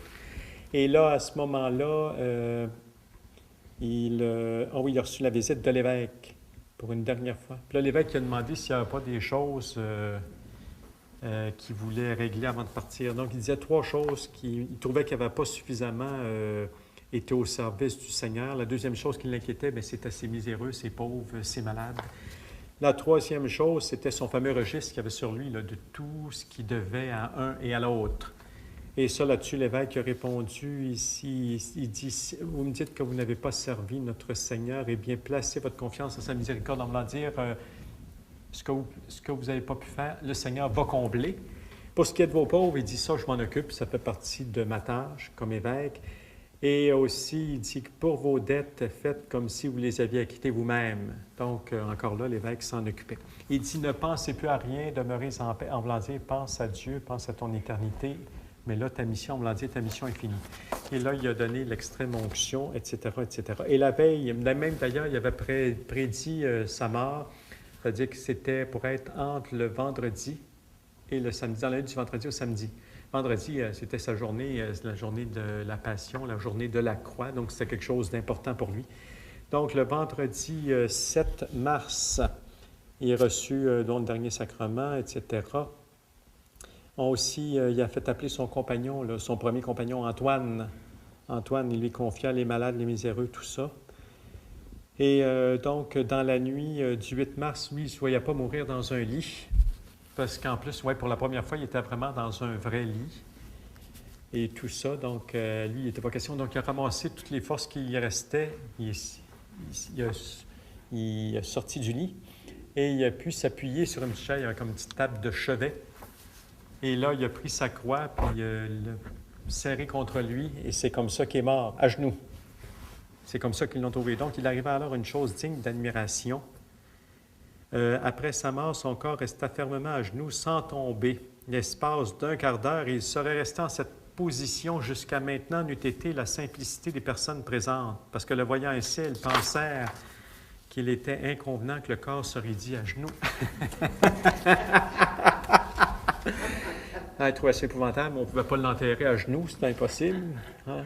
Les cercueils, ça ne marche pas comme ça. Donc, pour l'ensevelir, donc ils firent perdre sa forme, donc ils l'ont étendu. Ils ont fini par l'étendre, là, comme un mort normal. Et c'est ainsi qu'il est demeuré dans cette position. Et Jean de Dieu disait quelquefois qu'il mourrait justement entre le vendredi et le samedi, donc ce qu'il avait prophétisé. Il mourut une demi-heure après minuit, donc le samedi. Il disait aussi que beaucoup porteraient son habit au service des pauvres à travers le monde entier, et ceci est en train de commencer. Mais même si c'est déjà commencé, ça fait longtemps depuis sa mort. Donc, tout ça, bien entendu, toutes ces prédictions-là se sont réalisées, parce qu'il y a une famille religieuse qui va surgir là, après sa mort. Donc, à sa mort, Dès qu'on a su sa mort, bien entendu, bon, là, c'était les préparatifs des funérailles, etc., etc. Et là, c'était de transporter le corps jusqu'à l'église Notre-Dame-des-Victoires. Et là, c'est là que toutes les familles religieuses se sont disputées qui était pour le transporter. Et là, finalement, c'est les franciscains qui ont dit, en voulant dire, c'est nous qui... c'est le père, en voulant dire, c'est comme si c'était le père François qui l'avait inspiré, parce qu'il s'est dépouillé comme lui, hein, il s'était dépouillé. À un moment donné, il avait tout abandonné pour le Christ. Donc, c'est eux qui ont commencé à transporter le corps. Mais après ça, toutes les autres familles religieuses se sont disputées. Donc, il y a eu les Jésuites, il y a eu les Carmes, il y a eu tout ça, toutes les familles religieuses. Mais jusqu'à temps d'arriver près de l'église Notre-Dame-des-Victoires, et là, on dit qu'il s'est passé quelque chose parce que là, il y avait tellement la foule, bien là, tous les malades, tous les pauvres, tout ça, tous ceux qui avaient aidé. Donc, il y avait une foule immense qui était là présente. Et là, on dit que s'il n'y avait pas eu un miracle, ils seraient tous partis avec un morceau du cercueil. Parce que là, à un moment donné, c'est comme si, oui, il y a eu vraiment une intervention du ciel, même probablement aussi peut-être de Jean de Dieu lui-même, aussi peut-être une permission du ciel qui a permis à la foule de se dissiper un peu pour permettre au cercueil d'entrer dans l'église. Et c'est là qu'il a pu avoir la poursuite des funérailles. Mais là, à ce moment-là, son ordre n'était pas vraiment encore fondé. Donc, il n'y avait pas vraiment de lieu de couvent ou d'église. Donc, on a déposé tout simplement son corps dans le caveau, là, dans l'église Notre-Dame, dans le caveau, là, au pied du maître-autel, dans le caveau de l'église Notre-Dame-des-Victoires en attendant. Et on dit que 20 ans plus tard, il y a des chevaliers qui ont voulu voir son corps et on dit que son corps était resté intact, sauf le bout du nez. Demandez-moi pas pourquoi, là. Et après ça, bien sûr, qu'il y a eu toutes les dispositions en vue de la béatification, etc., puis canonisation, puis tout ce que vous voudrez, tout ça, c'est fait. Et on dit ici, en synthétisant les données précédentes, c'est-à-dire un petit peu ce qui avait l'air, là, son allure, on dit que, donc, semble-t-il, on peut représenter Jean de Dieu au début de sa vie hospitalière de taille légèrement supérieure à la moyenne. Il est svelte, bien bâti, la figure maigre et brune, la barbe et le cheveu brun foncé, le front ample et dégagé, les yeux noirs et perçants. L'ensemble du visage d'aspect méditatif reflète une certaine tristesse compatissante et par intervalles une angoisse difficilement contenue. On dit que, justement, une formule espagnole décrit un petit peu qui était Jean de Dieu. On dit, il avait un cœur de pierre pour lui-même et un cœur quasi maternel pour le prochain et un cœur de feu vif pour Dieu. Ça décrit bien qui il est. Ah, et ça décrit bien sa vie. Un cœur de pierre pour lui-même, un cœur quasi maternel pour le prochain, un cœur de feu vif pour Dieu. C'est ce qui lui permettait justement d'accomplir des grandes choses. Ici, on dit qu'il avait, parce qu'il a laissé comme une espèce de testament spirituel, Jean de Dieu. Un testament, une lettre qu'il a confiée justement à la duchesse à laquelle il correspondait souvent. Il dit, bon, s'il plaît à notre Seigneur de m'enlever de cette présente vie, j'ai laissé ici des ordres pour que, à son retour de la cour, en parlant du roi où il est allé, vous remettre mes armes. Ce sont 3 lettres en fil d'or sur satin rouge. 3 lettres en fil d'or sur satin rouge. Puis là, il explique un petit peu c'est quoi. Il dit, elles sont sur satin rouge pour vous rappeler toujours le précieux sang de notre Seigneur, parce que lui, la passion, ça a été quelque chose, ça l'a suivi toute sa vie. Donc, le sang de Jésus. En effet, il n'y a pas de contemplation plus élevée que celle de la passion, et quiconque est fidèle à cette dévotion ne se perdra pas avec le secours divin. Les lettres sont au nombre de 3, car il y a 3 vertus qui nous conduisent au ciel: foi, espérance, charité. En foi, notre Seigneur, mais foi aussi en l'Église. Foi en l'Église aussi par tout ce qu'elle enseigne. Dans le fond, à travers l'enseignement de l'Église, c'est la voix du Christ aussi qu'on entend. La charité, bien c'est sûr, l'amour qui nous purifie, l'amour, hein, comme l'or passé au feu. Il dit qu'il faut passer, nous autres aussi, par les épreuves. L'or qui est passé au feu, mais il y a ce bien précieux encore davantage qui est notre âme. Et nous autres, notre âme aussi est passée au feu pour être purifiée, pour donner l'amour. Et la troisième, l'espérance, c'est que l'espérance en Jésus-Christ seul, car pour les peines et les infirmités supportées par amour pour lui, il nous accordera la gloire éternelle. Les lettres sont en or. L'or, ce métal si précieux, pour resplendir et avoir la couleur qui les fait estimer, est d'abord séparé de la terre, puis plongé dans le feu. Ainsi convient-il que l'âme, joyau d'un si grand prix, se détache des joies et des plaisirs charnels de la terre, ne s'attache qu'à Jésus-Christ, reçoive sa dernière purification dans le feu de la charité. En l'or, ce métal si précieux. On va dire qu'on compare l'or à l'âme qui est si précieuse. Cette étoffe à 4 coins, symbole de 4 autres vertus, compagnes fidèles des 3 premières, c'est-à-dire celles qui accompagnent la foi, l'espérance et la charité. C'est la prudence, la justice, la tempérance et la force. Et au revers de cette étoffe, la croix, une croix. Rappelle que quiconque veut se sauver doit porter sa croix suivant le bon plaisir de Dieu et la mesure de la grâce reçue. Chère sœur, en Jésus-Christ, mon mal me fait beaucoup souffrir, parce qu'il écrit ça quand il est à l'hôpital, là, un petit peu avant de mourir, et ne me permet plus d'écrire. Je désire me reposer un peu pour pouvoir vous écrire ensuite plus longuement, car je ne sais si nous nous reverrons encore. Jésus-Christ soit avec vous et votre famille. On dit que cette phrase restée inachevée est vraisemblablement la dernière qu'il ait écrite peu de temps avant de mourir. C'est là qu'après ça, qui est emmené, c'est la bienfaitrice, puis là, qui a amené à sa mort. On dit que Pie XII, on ne peut donner une conclusion plus sûre à cet exposé. Bon, que ces lignes de Pie XII adressées au Père Éphrem Blandot, prieur général de l'Ordre de Saint-Jean-de-Dieu, à l'occasion du 4e centenaire de la mort. Donc, ce n'est pas Pie XII qui l'a canonisé, là. Mais au 4e centenaire de sa mort, Pie XII disait ceci: « Vous connaissez parfaitement les grands obstacles et les nombreuses difficultés qu'elle a dû surmonter dans sa propre nature pour parvenir à la pratique des vertus chrétiennes. Hein? Il y a eu toutes ces périodes d'angoisse, puis tout ça, là, toutes des difficultés, donc, qui ont passé par le feu. Il ne devait les acquérir qu'au prix d'un effort quotidien, d'une lutte sans merci. Conduit et soutenu dans cette voie par la grâce, sous l'impulsion d'une volonté sans défaillance, il monta toujours d'un pas plus rapide jusqu'au sommet de la plus haute sainteté. Il s'est transformé au point de susciter l'admiration générale et devenir l'ange tutélaire des malades et des pauvres. Vous savez aussi qu'avec quelle suavité il s'efforça de remédier par tous les moyens à toutes sortes de misères, d'infirmités, d'angoisses. Pressé par l'amour divin, il ne se contentait pas de guérir les maladies du corps, de donner, suivant ses ressources, du pain aux affamés, des vêtements aux dépouillés, un hôpital aux vieillards et aux abandonnés, mais il dispensait encore à leurs âmes la céleste lumière et les divins réconforts pour les élever à l'espérance de la béatitude éternelle. Voilà l'héritage sacré qu'il vous a laissé. » Donc, il ne s'est pas contenté, on vous l'a dit, il ne s'est pas contenté seulement de soigner les corps, c'est qu'il a soigné les âmes, il les a amenés à la béatitude éternelle, il les a amenés au ciel, dans le fond. Et on dit que c'est le 28 juin 1630 qu'on pouvait en toute assurance lui décerner le titre de bienheureux, le 28 janvier 1630. Et la bulle de béatification a été justement la solennité, bien, le 8 mars, là, c'est le 8 mars qui est sa mort. Et ensuite, bien, tout ça va amener tranquillement sa canonisation. Et on peut dire que c'est ainsi que se termine sa vie. Donc, le 8 mars 1550, à l'âge de 55 ans.